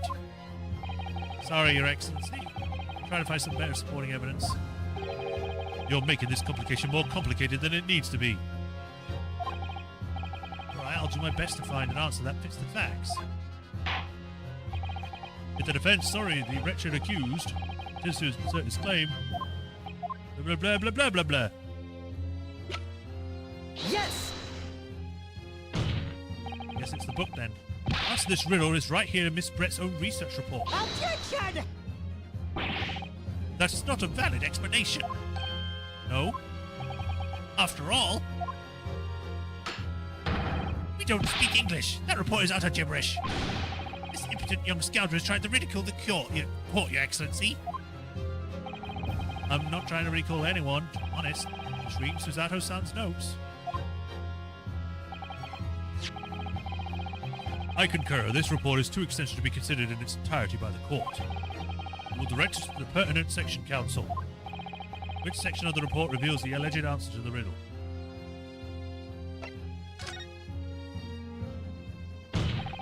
It's written right here under practical applications, I think. Oh, really? Go on. Well, think about it. You want to know how the poison can be drunk without it taking effect. That's a practical application of, the poison's use as a drink, maybe. Objection! You'll have to do better than that. We have plenty of things I just want to see. I shudder to think we'll fare in the 20th century if we're led by the likes of you. Yes, yes. Ryunosuke. What? Read properly. Thanks for the concise advice. Something that explains how the Englishwoman could have taken the cure with no ill effects. Better reread the research paper, see if I can spot anything. Now, you don't have any more clue about that English tome than I do. It's completely intractable. I concur. Let me read it again then, just to be sure I'm on this.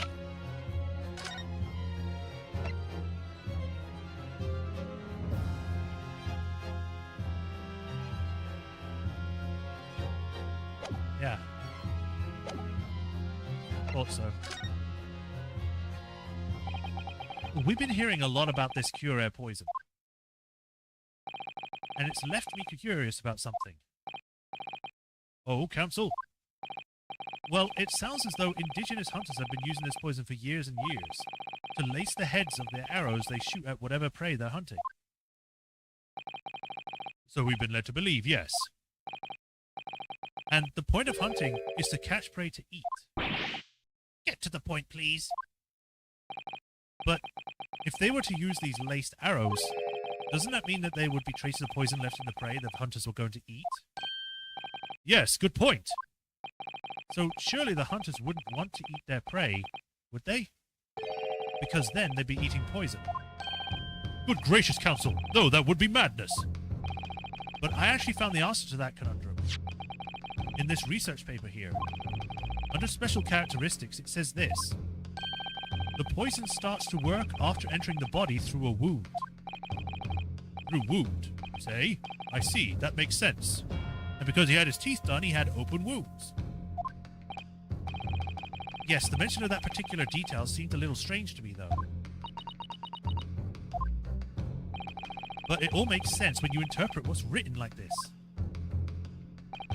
When Cura enters the body through an open wound, it has terrifying poisonous effects. However, When it enters the body via the mouth, it has no poison effects whatsoever. What? Miss Brett, you authored this research. You knew Cure's special characteristics. And you knew that you could make a spectacle of drinking the water without any danger to yourself. You meddling little bird. Rapscallion! The bird is alive! Well, Ryureski, it turns out you're even a better lawyer than I thought you'd be. Really? Me? A lawyer? Objection! All this poison talk is fascinating, I'm sure. But I fail to see how it possibly... So, the ill-bred little puppy had a new toy to play with, some facts he read in a book. But I'm afraid knowledge doesn't suit you, little boy. It only makes you look silly. What are you trying to say? Your schoolboyish logic has a fatal flaw. Schoolboyish? Flaw? As even your brain has managed to deduce, Cure is safe to ingest. It seems likely that its effects are neutralized by the acidic nature of the gastric succus. Oh, yes, well, of course. Gastric suckers? What are they? So, at least the poison is completely harmless when drunk. The professor wouldn't have died when he swallowed it, would he? That's right. Good gracious. That's basic science. Science that even a schoolboy should be able to understand, no? Order in court! Order! The logic holds. If the lady and the professor drank the same poison, they would be affected in the same way. Are you trying to suggest? Yes, this Cure poison is completely irrelevant to the case on trial. That's right. Oh, hopefully we're done soon. Surely even a little cockroach like you could understand something as simple as that. Slow motion. What is this? Welling up inside me. I've never felt like this before. It's a sort of conviction to break down all the discrepancies. It's so intense, almost rage-like. And more than anything else, it's an animalistic desire to take down to my prey. Objection! Oh. Dramatic! I don't think so, Miss Jezebel Brett. How dare you use that tone with me? You know very well that there's no fatal flaw here. You know exactly why, even though both you and the victim swallowed the same poison. You are alive, but Dr. Wilson is dead. Counsel, I'm sure I don't need to remind you. You must provide compelling evidence, as we know that this poison is completely harmless when ingested. Why would Dr. Wilson alone have been killed by the Cure? Here we go. Take that! As Miss Brett so readily pointed out, she drank the same water as the professor. However, there was a fundamental fatal difference between the two diners. A fatal difference. The toxic effects of Cure are only felt when the poison enters the body through an open wound. So, for a healthy person with no injuries, drinking it is completely harmless. But what if there was a wound inside the mouth of the person drinking the poisoned water? Inside? Yes, like the wound you might have if you had just been to the dentist and had a tooth extracted, for example. Miss Brett, you've acknowledged many times in your testimony already that you were well aware of Dr. Wilson's dental appointment that day. So that's it. You used that knowledge to orchestrate this.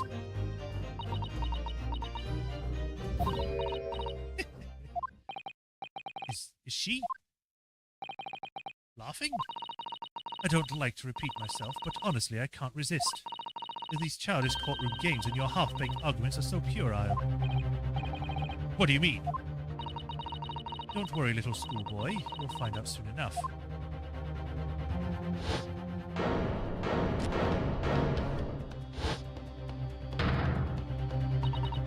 You see, when you leave vital evidence lying around, You never know what might happen to it. No. I mean, it could just slip.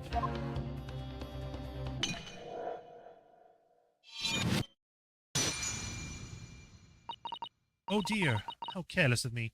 You just broke evidence, so regardless that you're hiding your guilt now, and people know that, and you can still go to jail for that, just because you destroyed evidence. I'm afraid some crucial evidence may have been tragically destroyed. No! What is it? What just happened? It's the Englishwoman. She just smashed the bottle. And in the Supreme Court, what a terrible blunder. Officer, what are you waiting for? Collect up as much water from that broken bottle as possible, at once. You're wasting your time. The delightful cup under my feet here was a gift from the British Empire. I assure you it will soak up the water beautifully. You have neither technology nor the presence of mind to recover it.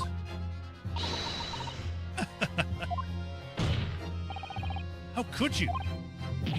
You won't get away with this. You can thump the bench and shout as much as you like, little boy. But I'm afraid we'll never know now, will we, if there really was poison in the bottle or not. You.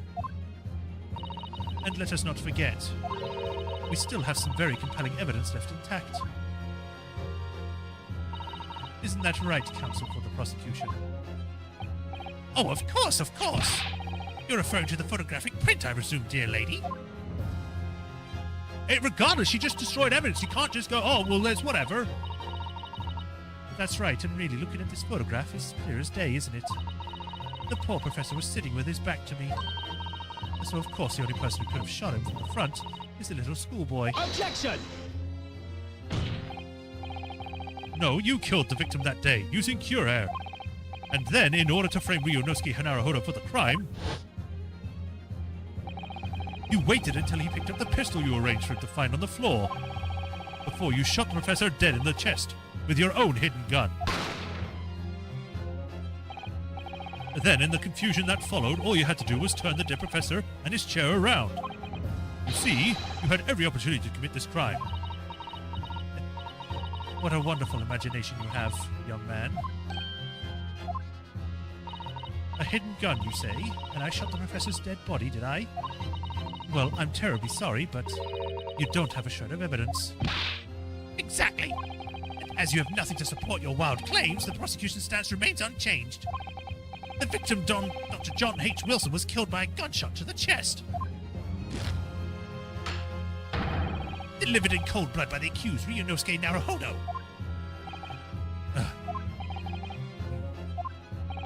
This is unbelievable. How can this be happening? We had her, but now, is she really going to get away with this? The way to destroy the evidence was obscene. Ryunosuke. Yes? We've come this far, but now... Oh, wait, no, wrong way around. We've come this far, but now you're the only one who can finish it. What? What do you mean? We've lost a vital piece of evidence. It's true. So if there's any clues left for us to use now, they must be in your head. In my head. You told me before that your powers of observation were the one thing you could really depend on. Well, yes, that's true, but I didn't manage to notice that this woman was a foreigner with a swan on her head. So think back again now. Try to remember every last detail about the scene that day. Everything you saw, everything you felt, every color, every smell.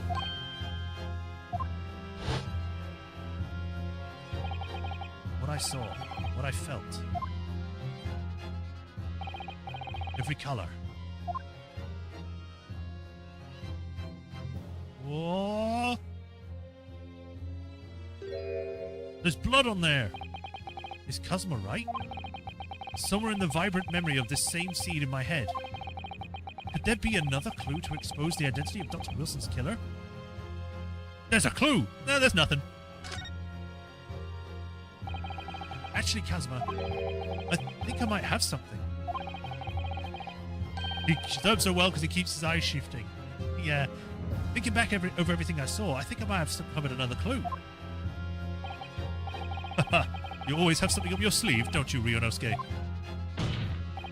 Come on, then. Let's wipe that smug smile off the Englishwoman's face with some evidence. All right. I can't wait. It's been niggling me for a while that something feels amiss in the memories of that day. Whatever it is could be the key to arriving at the truth about all of this. It's here, somewhere. The clue that shows the Mr. Wilson's killer must have been his... Whee! The one thing that's the only thing that's obvious. Take that! Inspector Hosonaga, answer me this. Yes? Oh, what is it? He's still miles away. Probably thinking about that bottle being smashed.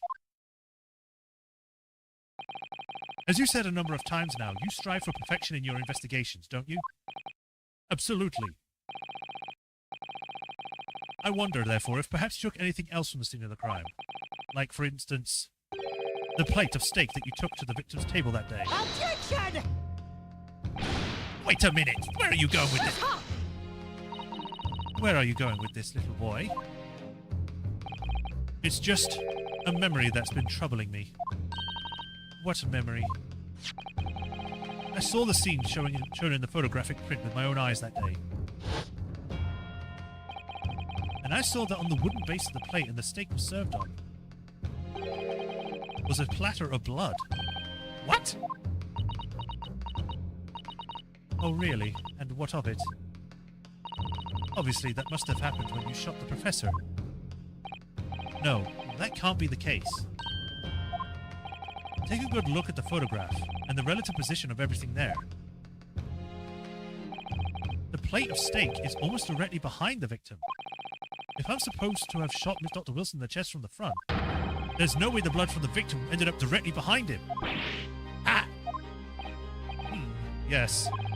For blood to have made it onto the plate, it implies the plate was between the victim and the shooter. Which means the shooter must have been sitting opposite the professor, as you were. Giselle Brett, I beg your pardon. Objection! This is beyond ridiculous. Fabricated nonsense.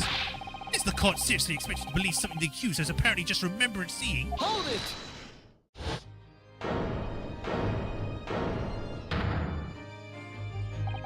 This... I actually heard his voice now. This could be the moment my entire career in the police force has been leading to. Inspector, you mean... Yes, I took the plate, in the interest of preserving evidence from the scene of the crime. I took it, meat and all. I don't care if they call me a crime scene thief because of it. Oh, she's having one of her conniptions. You did what? I took the steak you had been eating, Miss Brett. I took the steak that the surgeon had been eating. And I did it all in the name of justice. Then we can find out for sure whether or not there's a bloodstain on Miss Brett's plate. We must examine it now. And get it away from her before she does something. Also, I think she's clipping into you. Inspector. The court wishes to examine the plate from the victim's table immediately. Yes, sir.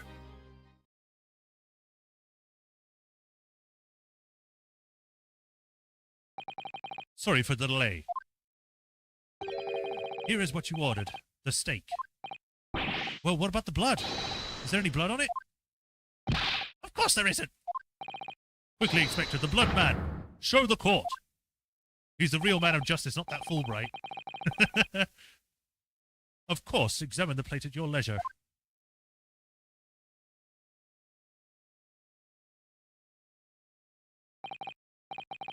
No blood.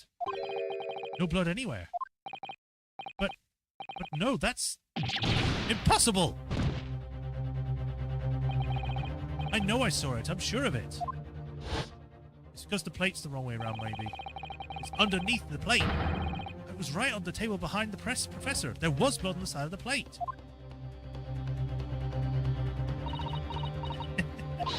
What an unbecoming expression, little boy. You see, this is why I always say you can't trust what the Japanese tell you. I couldn't agree more in case of this disgrace to the Empire. I believe we may finally have reached a conclusion in this trial. Let's hope so. Let's pretend this attempt at courtroom proceeding is painful to watch. But I do promise to do my best to forget all about it when it's over.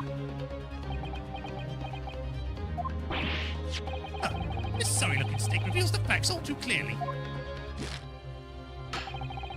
I'm sorry, sorry-looking accused witness, or if the sorry-looking accused witness is to examine it again, be my guest. Plate of steak has been added to the court record. Was the plate I saw, or I thought I saw, just a figment of my imagination? Let's have a look.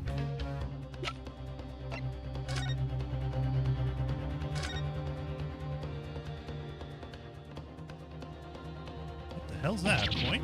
Huh? What in the world is this? I think it's a Koban coin. The hallmark is from the Hoei era, I believe. No, I don't mean what is it. I mean, what is it doing there? Wait, did you say it was a Hoei Koban? Hoei. Yes, apart from the meat juices, it looks to be in good condition. I imagine it's very valuable. This isn't the first time today that there's been talk of a Hoei Koban.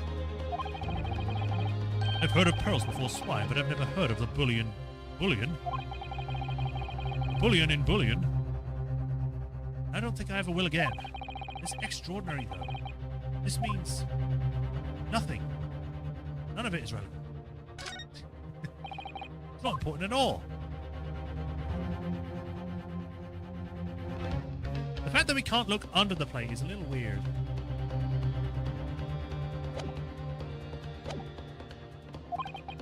This is it now. I've lost. Ryunosuke, it's not over yet. Not until the final gavel. Never stop believing in yourself. Even though I've done that before, and I did it multiple times in this trial, keep looking forward no matter what. Believe in myself. Really? Maybe I should at least examine the evidence for myself. As the evidence requested by the defense has not been shown to be problematic in any way, I presume any further examination of evidence in this trial will be unnecessary. Does the defense have any objection? That bloodstain was going to clinch the trial for me. Can this plate of steak reveal any other clues at all?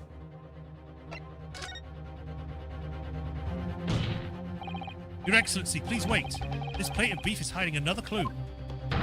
Another clue that revealed the shocking truth. Objection! The only thing that's shocking here is your unhealthy fascination with the beefsteak. Your Excellency, I think I've made myself clear, haven't I?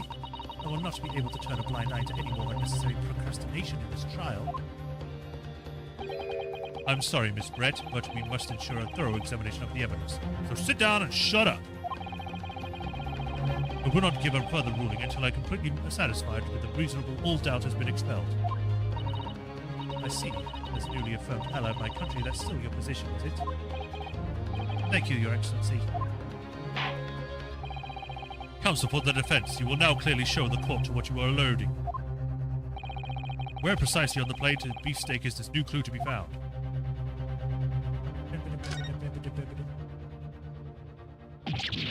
Huh? What in the world is this? I think it's a Koban coin. The hallmark is from the Hoei era, I believe. I don't mean what is it, I mean what is it doing here? So I guess I have to examine it twice. Hoei Koban? Must be in good condition. I imagine it very valuable. This isn't the first time today that there's been a talk of a Hoei Koban. I've never heard of bullion in a billion. However, again, this is extraordinary though. This means I certainly never expected to find a precious coin underneath this thick cut meat. And it's from the Hoei era too. That would make it really quite valuable. It's well marinated in the juices as well, look. What, are you thinking of eating it? No, but the next time I order a steak in an expensive restaurant, one thing is for sure. My heart's going to be racing as I lift up the meat and pee underneath the prize. I think you might have the wrong end of the stick about this, Ryunosuke. Koban coin underneath the steak. There's only one logical explanation. This emblem on the side of the plate. Is it a cat? It's a cow, obviously. Most likely because the restaurant's signature beef dish is beefsteak. It seems a lot different restaurants have owned their own unique tableware. This is a symbol of La Carnival, is it? Got it! Good gracious, is that... Koban? What on earth? A Hoyera one at that. Miss Brett, this is in fact the beefsteak that you ordered at the restaurant on the day in question, is it? Tell me, why is there an old coin seemingly hidden underneath the meat? Shut up!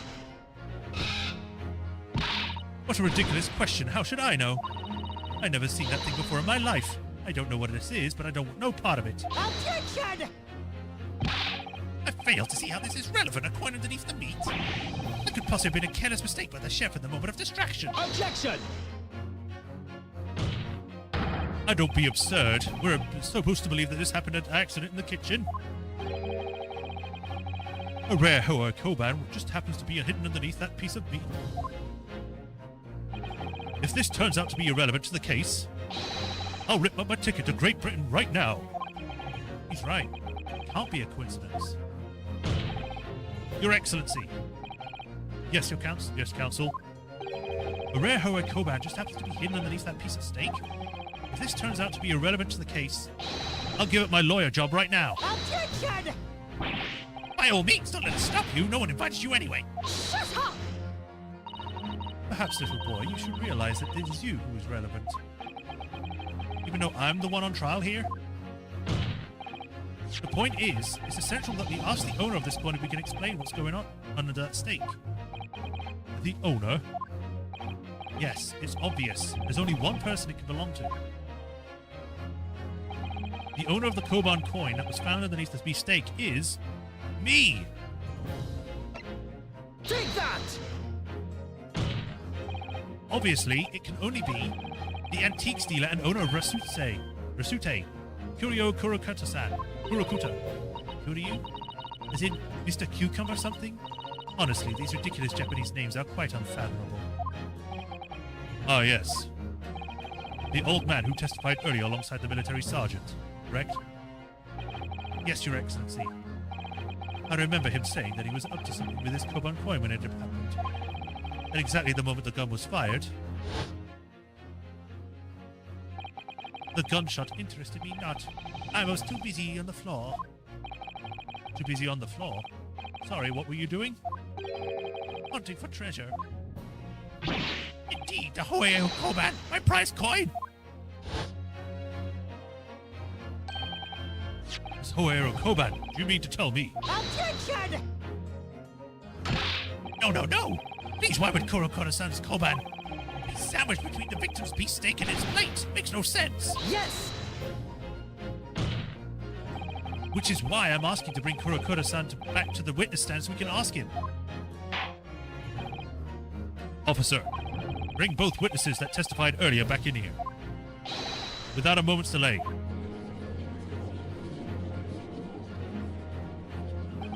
Dramatic cameras. Can't believe we come back to that pair again. But I have a hunch, a strong hunch, that if we chase down the real significance of this Koban, we'll find that it's a key element in this case.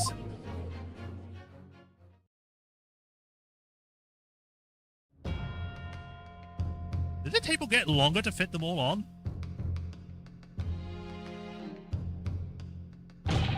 What's this all about? Why have I been called up again? Don't you realize that it's dinner time for the little baby Ido?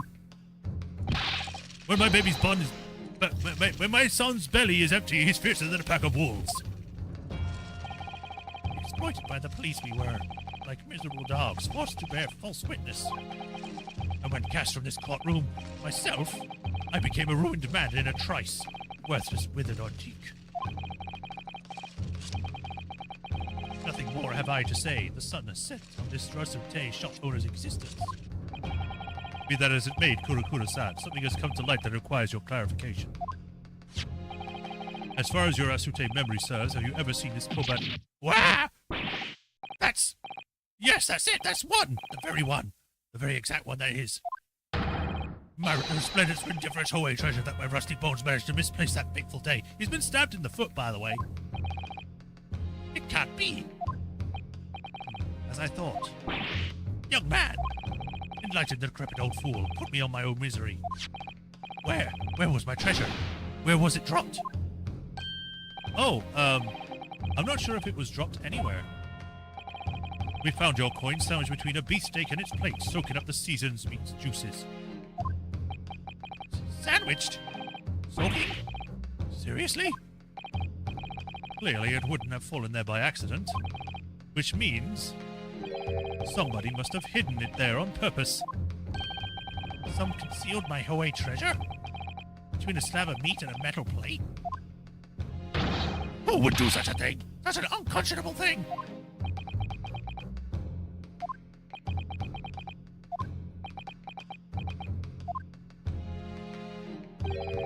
Excuse me, could I say something? Yes, of course. Proceed, Inspector Hosonaga. I mentioned this earlier on in the trial, but I was working undercover in the restaurant in order to investigate another case.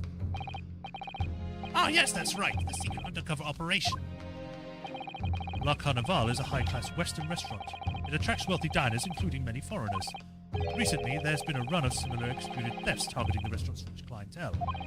A number of such incidents have reported to the police bureau. Wicked crimes indeed. We wanted to nip the case in the bud quickly, especially with so many foreigners being affected. So that's why you were sending undercover, is it? Yes, I took on the job of waiter at the restaurant in order to flush out the criminal. It seems likely that this Koban coin incident is the work of the same thief. So unbeknownst to us, there's a master thief at the work at the restaurant on a regular basis. The place was already the scene of several crimes, it seems. I don't know about the master thief part, but the identity of the person who stole and hid Kodakura's Koban coin is still too clear. Is all too clear. What? What? I think the court would like to hear the defense's views on this matter. Tell us, who is the despicable scoundrel that stole Kodakura's Koban and hid it in the steak?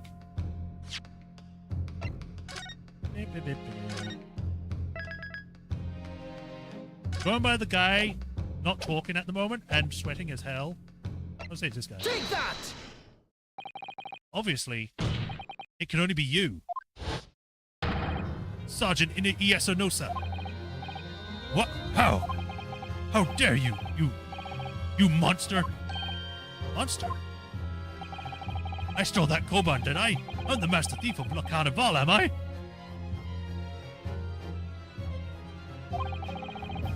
You're seriously accusing me of these crimes, cadet. But it wasn't me, it was Ino. Ino is the master behind all this.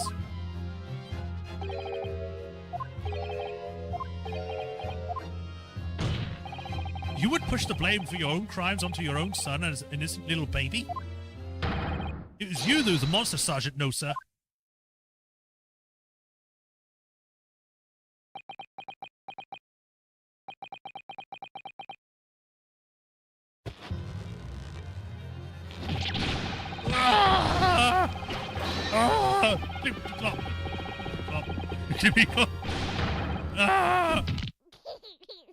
His back's broken.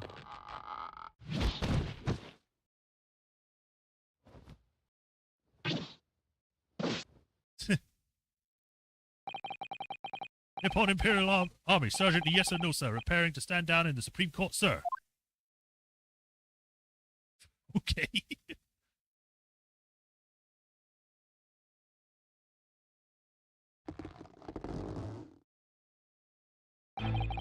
Do any of you know of the extraordinary low wages the Nippon Imperial Army pays those it expects to keep our country safe? I understand the temporary increase in taxation owing to the recently ended conflicts remains in place. And I have heard it's hard to lower ranking soldiers to make a living, yes. All I want is to put a hot meal on the table for my son. That's why you were stealing things in the restaurant? The place is heaving with money. Every 3 days I'd go there and do reconnaissance for a target. And I enjoy jumping my way through a good steak at the same time. It sounds like he doesn't bother with a knife and fork even, which is worryingly believable. And your target that day was the old man with his Koban? Yes, sir. He was an easy mark. I slipped the coin into my pocket without any trouble at all. A veritable phantom thief you are. I was all set to leave the steak I had. Was halfway through devouring when it happened.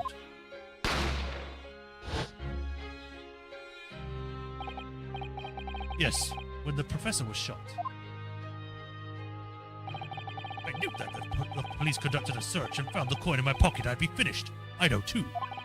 So I hid the incriminating evidence as fast as I could, on the double. I slipped it under the steak, hoping that I'd be able to rendezvous with it again at a later date. So we have his steak and not the other one.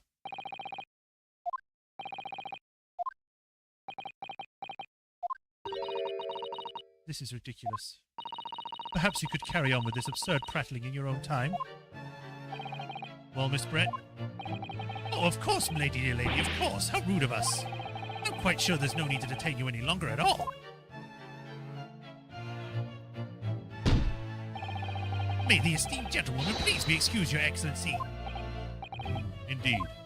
The theft of the Koban was clearly perpetrated by this baby-saddled sergeant. It would certainly appear to be unrelated to Dr. Wilson's murder. Are you... These guys are stupid. Hiding a coin under a lump of meat? The sheer nonsense of such an idea astounds me. Nonsense, is it? Well... Ooh. And as for picking up your steak and biting into it without a knife and fork, this is beyond nonsense. It's pure madness. Very well, now that all questions concerning this witness's testimony have been answered, I see no further justification for detaining her. Miss Brett, you are free to leave. Thank you, Your Excellency. Good luck, everyone. And good day.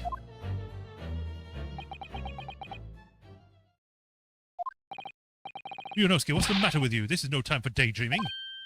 Oh no, it's just... Something about Miss Brett's parting words there got me thinking.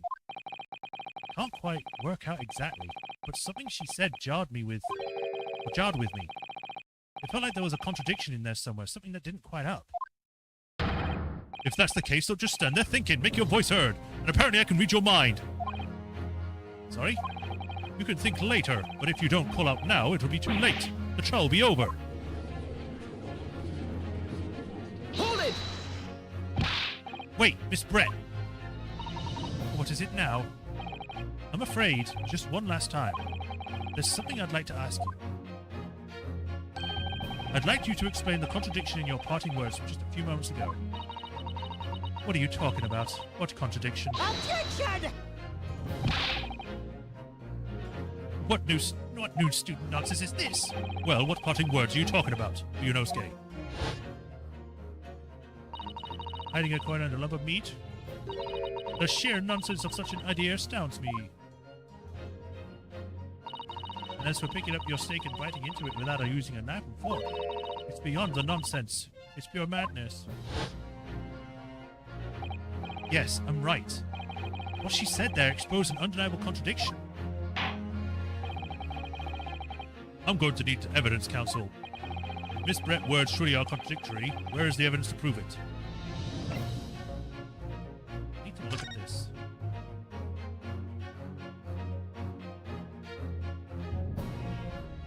Because she would have used a knife and fork. These are literal bite marks. So this isn't her meal, but do I present this?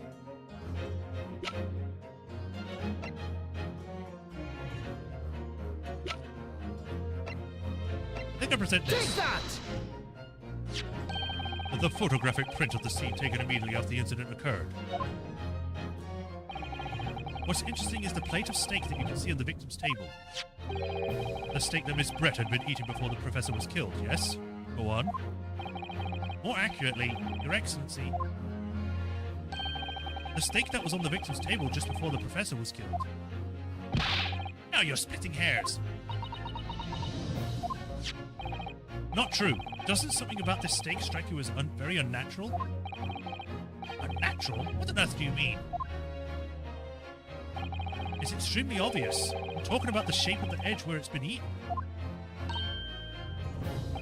You see, you noticed it too. Or I see you noticed it too, Miss Brett. Notice what exactly, counsel? Just a few moments ago, Miss Brett claimed no Englishman would even contemplate picking up a steak and biting into it just without using a knife and fork. Of course she did. She's a refined English gentlewoman herself. Take a good look at the steak, in particular, the edge where it's been eaten. As you can see, there are clearly defined barbaric teeth marks there. Ah! Oh. I don't know what to do my throat there. Looks like Miss Brett has realized something. So, if the witnesses, as she claims, wouldn't contemplate eating anything without using a knife and fork, there shouldn't be teeth marks in the steak at all. Objection! What is your actual point? Perhaps the delightful Miss Brett was ravenously hungry and couldn't help her. Oh, whatever you say, dear lady. As I said, I really must be leaving now. Afternoon tea with the Minister of Justice cannot be possibly wait any longer. Of course. This will be over in a blink of an eye. Rest assured, I'm about to put this rookie in his place. Just leave everything. I've heard enough. You irritating little spectacles samurai's relic. Oh, of course. Dear lady! What's the matter, Miss Brett? Have you re-ruffled your feathers? Clearly, the witness knows what this means. She realizes the catastrophic implications that teeth marks in the steak have for her. Ryunosuke, do you know where you'll go with this? Yes, now at last. It's all come together. The mysterious teeth marks in a steak that had allegedly been eaten with cutlery. The reason why the bloodstains I saw somehow did seem to have disappeared. And there's a more complete steak there. And most importantly, the evidence that proves once and for all who shot Dr. Wilson that day. Oh, the music's changed. I like the way that it went into that.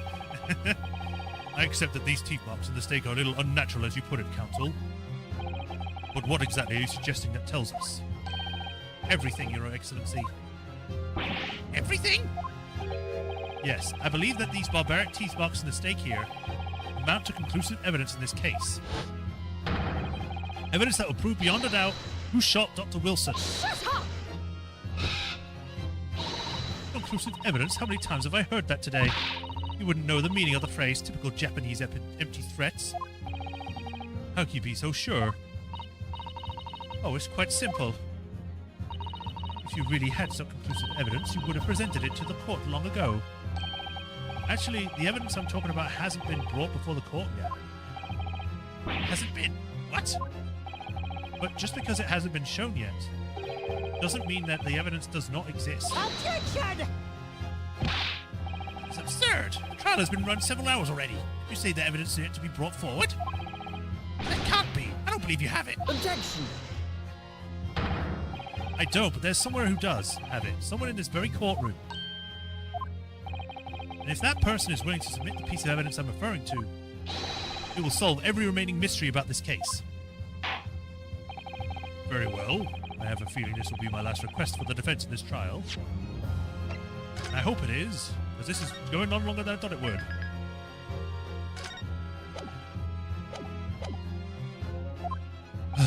Who possesses the conclusive evidence? Well, that reveal the truth behind the whole affair. Sorry about that. Take that! Counsel, I'm disappointed, as this is likely your last chance. Would have expected you to be taking it more seriously. It seems you need some waking up. Perhaps a penalty will focus your mind. Now we've come this far, there's nothing more to say. There's one person in particular who's provided us with various pieces of evidence already. You have plenty of cues that point to the right answer. This is the last act in this trial, and you have center stage, Ryunosuke. Very well. I have a feeling this will be my last request, blah, blah, blah. Show me the evidence, this guy. Take that! The answer is obvious. It's Inspector Hosonaga. What? I have it? Yes. You think I've been withholding conclusive evidence? That's ridiculous.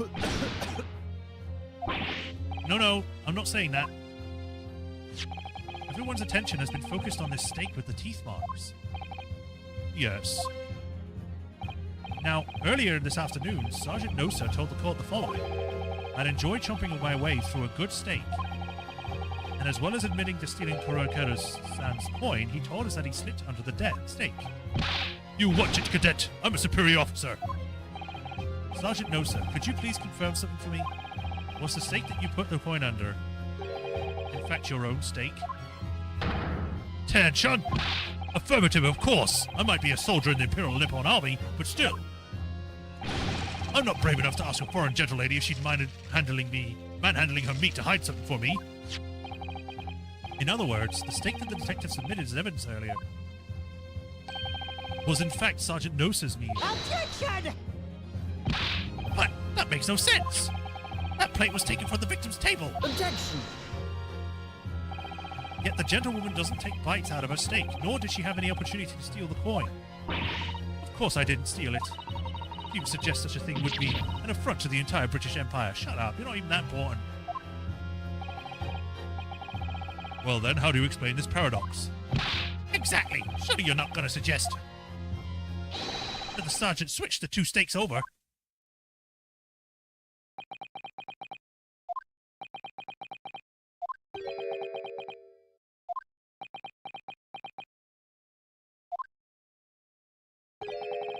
You did switch the plates?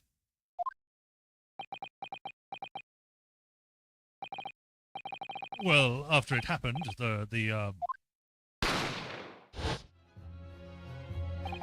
when I saw the civilian had been murdered right in front of me of my eyes like that, I panicked. As I said, I immediately lifted my steak and hid the coin underneath it. But then the waiter announced he was undercover policeman. I thought I'd had it. If he decided to investigate my slab of meat, that'd be it. I'd be getting my marching orders. So, when the cadet here was arrested and taken off to the kitchen, I seized my chance.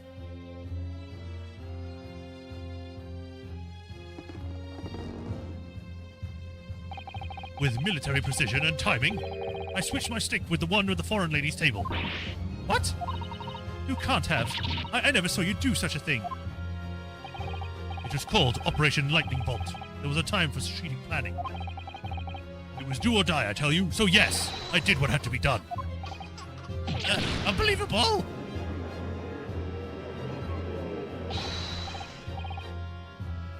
However, fear not, Prosecutor-san.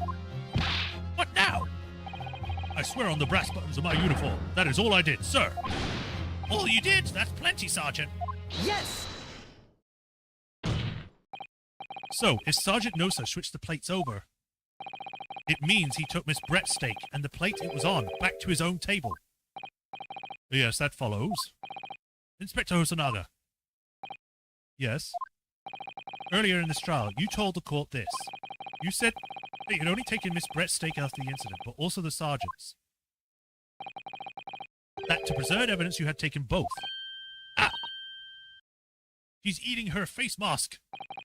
That's correct. Then please, present it to the court now. The plate was actually on the victim's table at the precise moment he was shot. Shut up! What can possibly tell us now?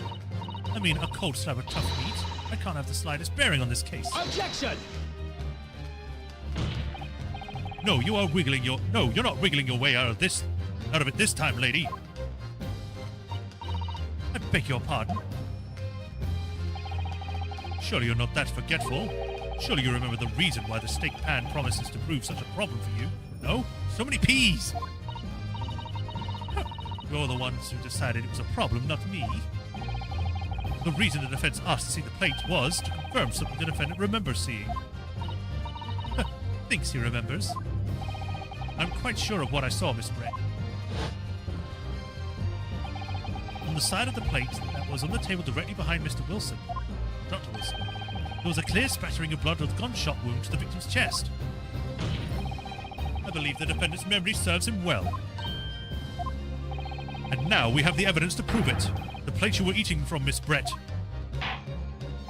Let us not prolong this any further. Inspector, you will show the evidence to the court. Present the beefsteak and the plate that originally were linked to his table at the time of the incident.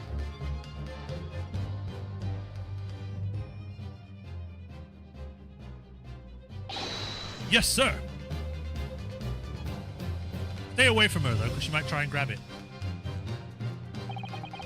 Sorry for keeping you. Blood! I knew it! Here's the other steak in its plate. Please, feel free to examine it.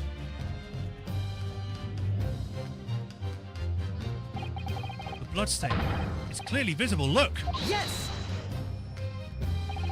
Now this makes everything clear. The blood you can see on the side of the plate shows that at the moment the victim was shot, he was facing the table with his back to me. In other words, it's impossible for Naruhodo-san to have shot the victim. It can't be. In fact, there's only one person who could have possibly shot Dr. Wilson from the front. I'm sure everyone knows by now who that person is.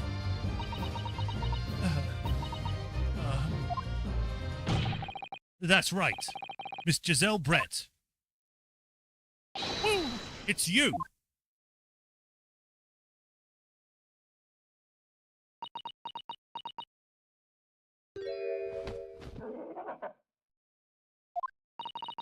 Outdone by a Japanese schoolboy? No, no, no!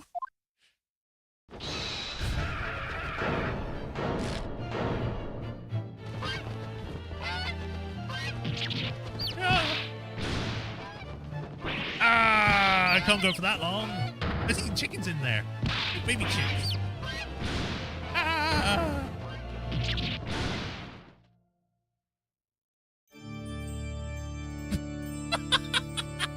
Okay. There's birds everywhere now.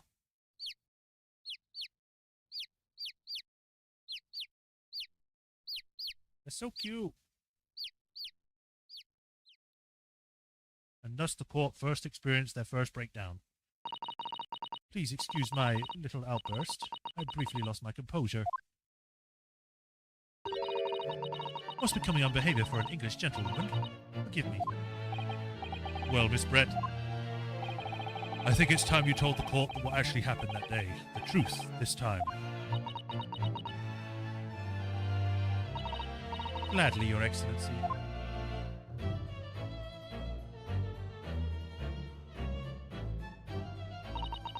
It was I who took the professor's life using cure air.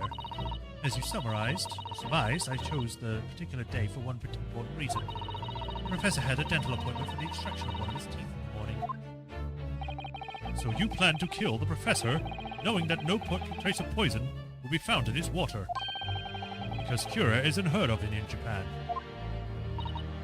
Yes, of course, I never intended to remain at the restaurant for as long as I did.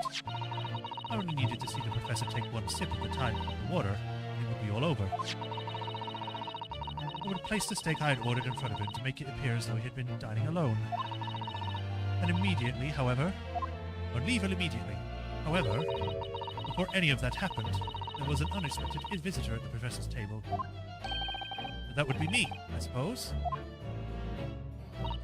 Yes, you. Who else? Such a trifling matter, but the fact that you decided to come over to greet the professor meant that I had lost my chance to slip away unnoticed. In due course, the professor took a sip of his water and was paralyzed. I made sure he was sitting in his chair such that he wouldn't fall. There was no going back at that point, so I concocted a plan on the spur of the moment. A plan to pin Dr. Wilson's murder on this innocent man. I happened to know that the professor always carried a gun. I decided to use that to my advantage. I had the bottle of cure air in my handbag, and my own pistol concealed within under my skirt. Under your skirt? So I was right, there were two guns. Yes. And then I finished my coffee and got up to leave. That's when I noticed the professor's gun, which you had presumably placed on the floor. Placed where you were such that I would notice it. Where were you sure? And everything went according to plan. You noticed the gun as I intended. And then, just as you bent down to pick it up,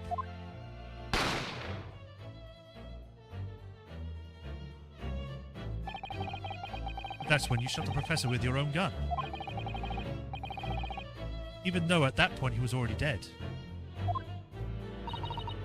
Naturally, the gunshot caused a commotion, at which point the waiter appeared.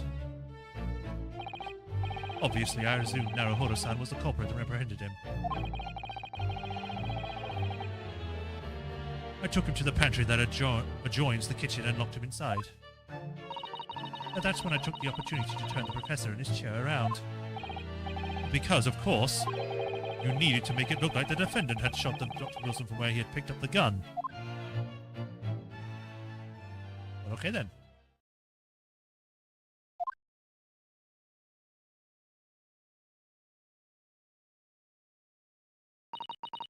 So there you have it. This is the entirety of my misdemeanor. Ravachel just posting a bunch of emotes.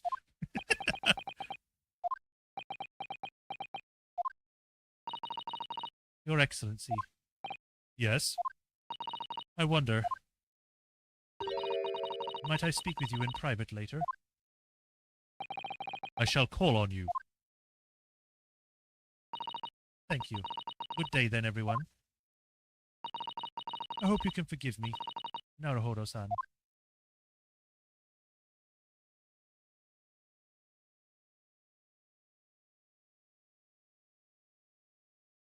That's it?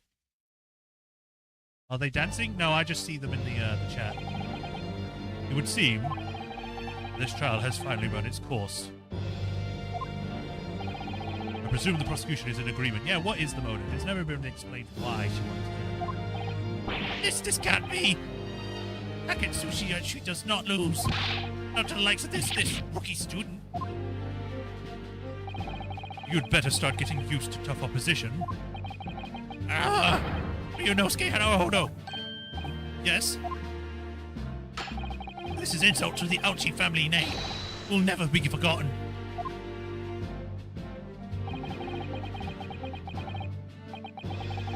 You'll find out in 70 hours of gameplay? I find that late. Jeez. You become conceited with age, Council, but the old have to stand aside and make way for the new. It's the way of the world. May you never forget that.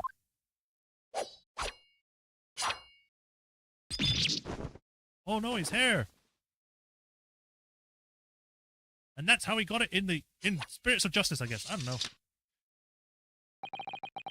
1,000 millennia may pass, and still, the Ouchi clan will never measure up to the Naruhodo clan. This trial in the Supreme Court of Japan will, I believe, go down in history as the start of a new chapter in our country's judicial system. Despite being summoned as the accused, you, Ryunosuke Naruhodo, presented an excellent case. If I presented Ouchi, that would have been an Easter egg. Alright. And he was right. I see what you did there. Thank you, Your Excellency. The use of evidence and deduction to unravel the truth is a modern methodology. After all, it has only been a few short decades since our country opened its doors to the wider world. But the Western ideas of science are rapidly gaining acceptance here. I feel sure that science will soon bring new methods of investigation and new procedures of justice, which we will completely ignore and do our own thing. A new future of law awaits, but what will it look like? I cannot begin to imagine. That is for the young to pursue. Kazuma Asogi. Yes?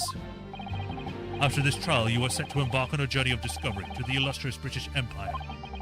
Learn all you can, absorb everything of the wider world that you are able to. And do not forget to fulfill the mission imposed upon you.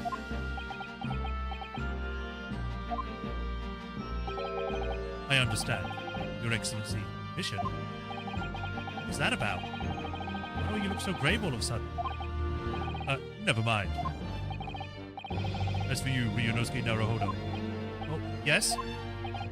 In you, I sense, how can I put it, unusual potential. I'm very much looking forward to seeing how you carry that onwards.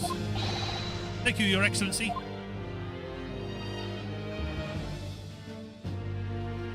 Ooh, he's standing on the stand now.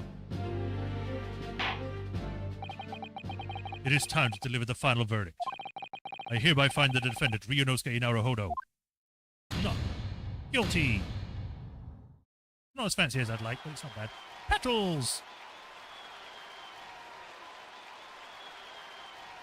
Ooh, I win! This court is now adjourned. Yay!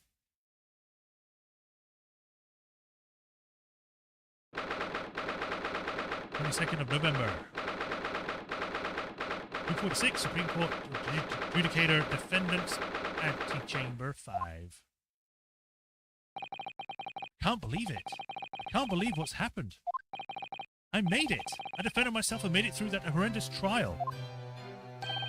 Ryunosuke, you finally pulled it off. Congratulations. Well, I couldn't have done it without you. Thank you, Kazuma. No, it was a pleasure to watch you work. So, you owe me an extra large sukiyaki from the place on Yume University Street. Don't forget. Good afternoon. All your hard work has certainly paid off. Oh, gee. Congratulations to the both of you for proving Naruto-san's innocence. Ah, trusty judicial assistant. You worked hard for that result too, you know. Oh no, I didn't do anything. Thank you so much. If we hadn't had the research report of Miss Brett's, I don't know how things would have turned out. Why is she doing Pearl's position?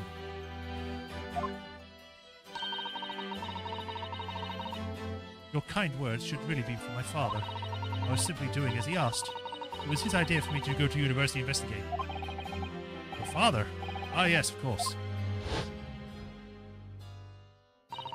Forgive me for intruding on court proceedings, Your Excellency. Susato Mikotoba, Judicial Assistant of the Defense. You love her so much, okay. Speaking of Mikotoba. Ah, there you are. I believe congratulations are in order. Naruhodo, you did an excellent job. Thank you, Professor. Oh no, it is I who should be thanking you. After all, your efforts exposed the true criminal that took the life of my good friend. Good friend? Oh, yes, you mentioned that before. It was you who actually invited Dr. Wilson to Yume University, wasn't it? Yes, that's right. Professor Mikotoba studied overseas himself. He went to study forensic medicine in Great Britain. She came first in non-canon promotional material. Maya names her an honorary fay. Okay. Presumably that's when you met Dr. Wilson? Exactly. In those days, we worked together in the same hospital. Oh, you worked together? I've never heard you mention that before. Well, it was a long time ago now. Besides, it's your turn, Asogi.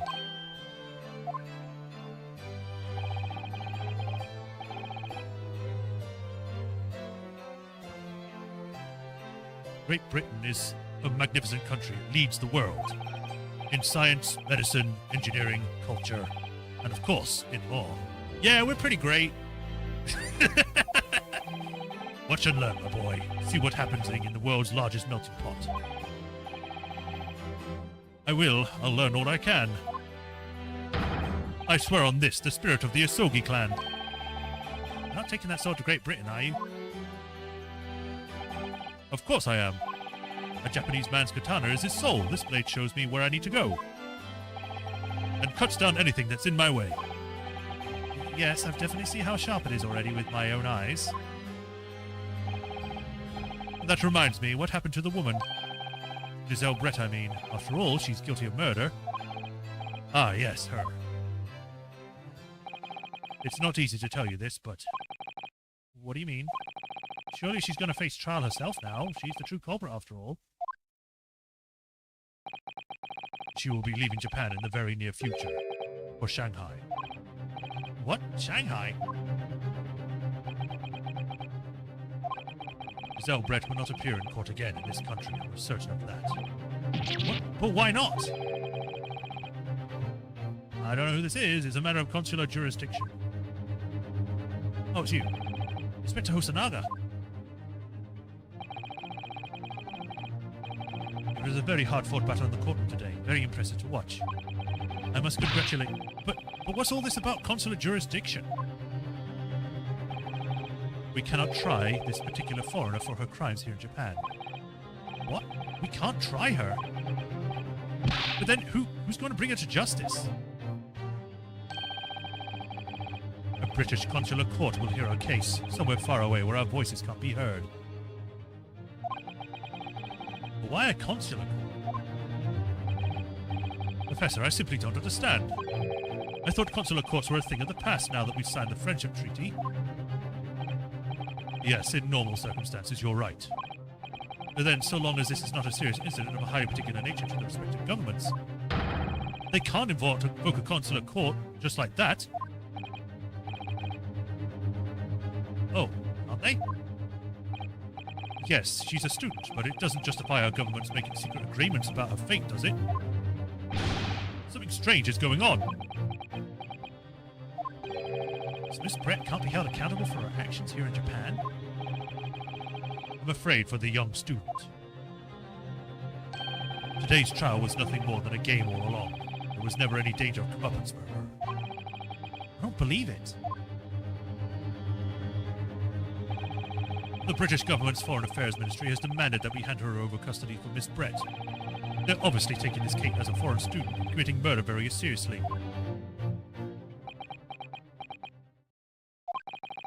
But it's all going to change from now on. We can make it change. This is a time of great turmoil, this new era heralded by the start of the 20th century. One day, I have no doubt, that woman will receive the judgment she deserves. So she's probably going to do another crime in the future that we then have to be there for. Yes, change is coming, and we're the ones driving it. Me and my buddy Ryunosuke will find him. I guess I'm coming too. I don't know. Well, I think that's enough seriousness for now. This evening calls for a celebratory drink. But Professor... You're right. This is no time for gloomy faces. We should be celebrating Ryunosuke's not guilty verdict. Let's start having some fun. In that case, might I suggest Le Carnival, where it all started, so we can continue for another crime? As the head waiter, I should be delighted to provide you with an ample food and drink. You're a detective, Hosanada-san, aren't you? Let's not worry about the details for now. To Le Carnival, will you accompany us, Professor? Of course. Le Carnival's food is second to none. I shall go and attend the paperwork for Naruhodo-san's release. Oh, yes, thank you.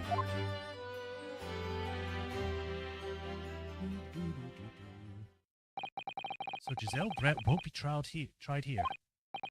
I suppose that means I'll never know.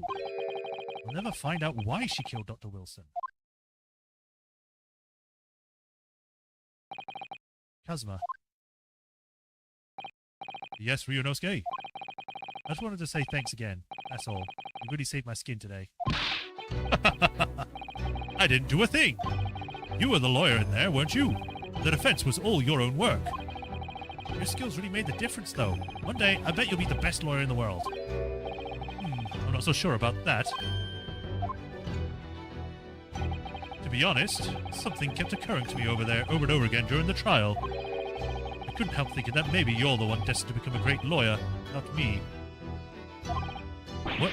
Come on, be serious. If I helped you today, it was only right at the very start of the trial. But you have a natural talent for it. For being a defense lawyer, I mean. Well, I have played the other games, so, I'm kind of an expert. Oh, no, not me. All that tense verbal combat, I never want to go through that ever again. I did what you told me to do, that's all. Because I knew I could trust you. But that's the point. Sorry? What do you mean? That's the point. Listen, Ryunosuke. Do you know what the most crucial weapon is that any lawyer needs in order to win? Knowledge of the law? No, the ability to believe. To believe? Believe what? A defense lawyer has to fight for his clients. He has to believe in them at all times. Like you believed in me when I said I didn't do it. I'm human, just like you. I don't have superhuman ability to know the truth. But you have to make a choice about what to believe in and stick to it when you're defending someone. Sometimes in the courtroom you can really be backed into a corner. But being able to remain faithful to what you chose to believe in, even then, that's not something everyone can do. takes a special kind of person. Believing in your client. Just look at today's trial. I'm a student lawyer with precious little real experience, but you never stopped believing in me. Well, you faced seemingly hopeless situations time and again, but you never stopped looking for the truth. And in the end, you found it, through your own efforts, because you never stopped believing in me. Thanks, Kazuma.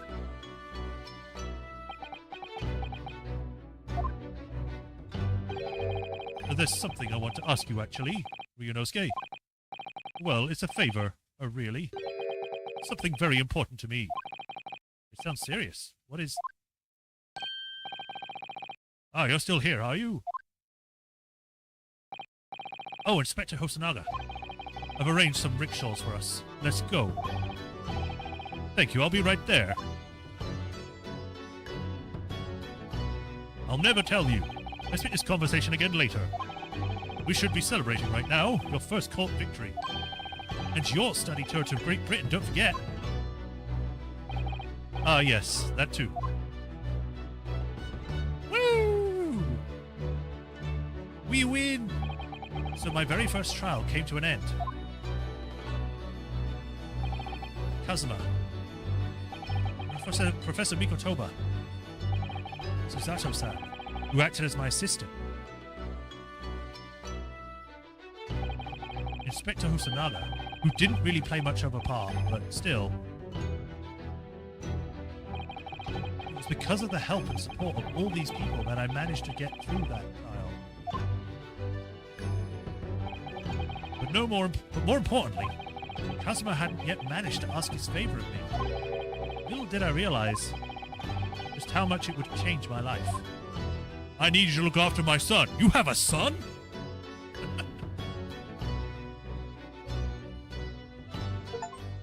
Woo! Yes, I would like to say.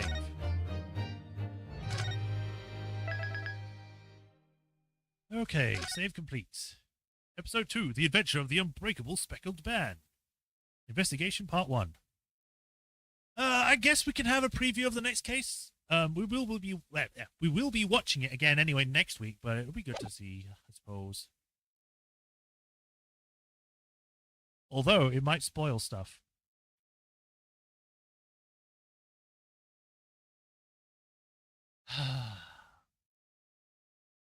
Fine. The Amazing Speckled Bond.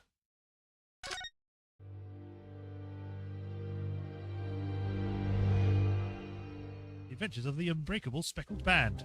That's a cruise liner. In a corner of that small, voices. dark room, Sholmes and I waited with Sholmes. bated breath. In time, there came from the ventilator a hiss and a soft, almost growl-like sound. Suddenly, Sholmes sprang into action, lashing furiously with his cane at a point in the darkness. "You see it, Wilson?" he yelled, his tense voice reverberating through the air. I raised my dark lantern shutter, and the room slowly came into view. Sholmes was staring intently at one particular corner when he started whispering to me. The victim's most perplexing final words. The Speckled Band. I believe this is the terrible coil to which you referred, Wilson. In front of us was an enormous adder, its fangs bared as it threatened to strike. It truly was the most terrible speckled band I had ever seen. Okay. The Doyles love to sue. Yes, I know. That's why people create a lot of mishmash names and stuff.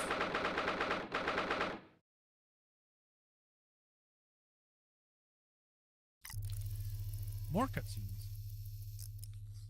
So then, let us unravel this mystery and discover what events led to this curious murder. Pray, do excuse me. The cabin door was bolted from the inside when the man was killed. No marks to suggest the bolt was tampered with in any way. So, this would appear to be a locked room mystery. In his final moments, the victim scrawled a message on the floor. What looks like Russian. Almost certainly with the ink from this upset bottle. A Russian word. So the victim was a Russian man then. And the letters are well formed, suggesting he was compos mentis at the time. This is a most extraordinary script. And evidently not penned by the same hand as this message. In fact, I deduce it was written by someone of a different nationality.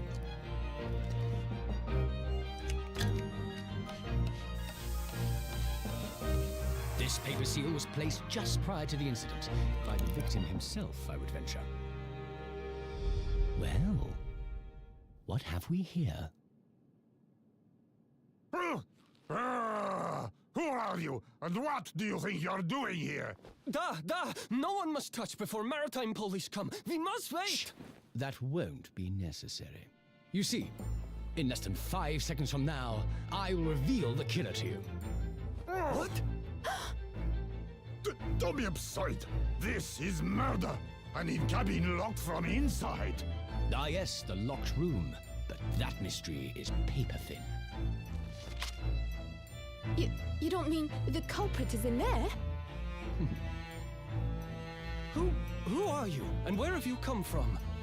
I'm a great British consultant detective, the only one in the world. Sherlock Holmes. Yeah. I presume. Literally just You must have changed heard of me. the placements of stuff.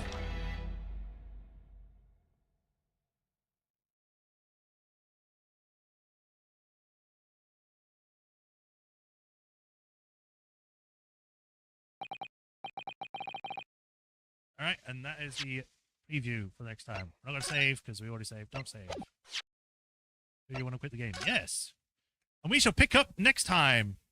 It didn't show it. It might be a later thing from what you were talking about. Cloud error? What do you mean cloud error? You better sync right now. There you go. Alright, and that's where we'll stop this for today. We shall pick this up on next week, Tuesday. Tomorrow I'll be back with more LA Noire. I'm probably finishing it. Or I will be finishing it most likely because I'm on the last case, so yeah. But yeah, we saw Sherlock Holmes. Or Sherlock Holmes, as they're calling him. They could have really given him a bit different name. But no, I guess they'll go with this. So at least we know that that Wilson guy is a stand-in for Watson. We kind of figured that before. But now that he's like an actual, like... Oh no, he actually was just straight up Watson. Especially considering he was the one that was writing that story about the Speckled Band. So, interesting. We're going to see how that's going to go for next time. I am wondering how we're going to end up playing as Naruhodo next time, whether it's going to be important or if it's going to be like, I'm somehow here and I don't know how I got here. Who's the Russian dead guy? But yeah, we'll find out next time. For now, thank you all for watching. I hope everyone enjoyed today. As usual, if you haven't already, like, follow, subscribe, bell notifications, and all that stuff so you know when I next stream. And if you want to help support me, link to Patreon and tips. And if you do become a patron, you get your name added to the patron list here, where I give you a shout out at the end of every stream, like I do with Hiroru Okuni, the Swordmaster 37, and Rafajon 2000. I thank you for the continued support. I greatly appreciate you all. And yeah, we go around defending ourselves for the first time in history. Because we go back in time, because we're time travelers now. But yeah. It's going to be fun to see what happens next. So I'll be back with tomorrow, like I said, with more LA Noirs. Look forward to that. And if not, I'll see you all next week when I continue this on Tuesday. So y'all take care. Have a nice rest of the day. And I'll see you either tomorrow or next week. Till then, bye. Bye.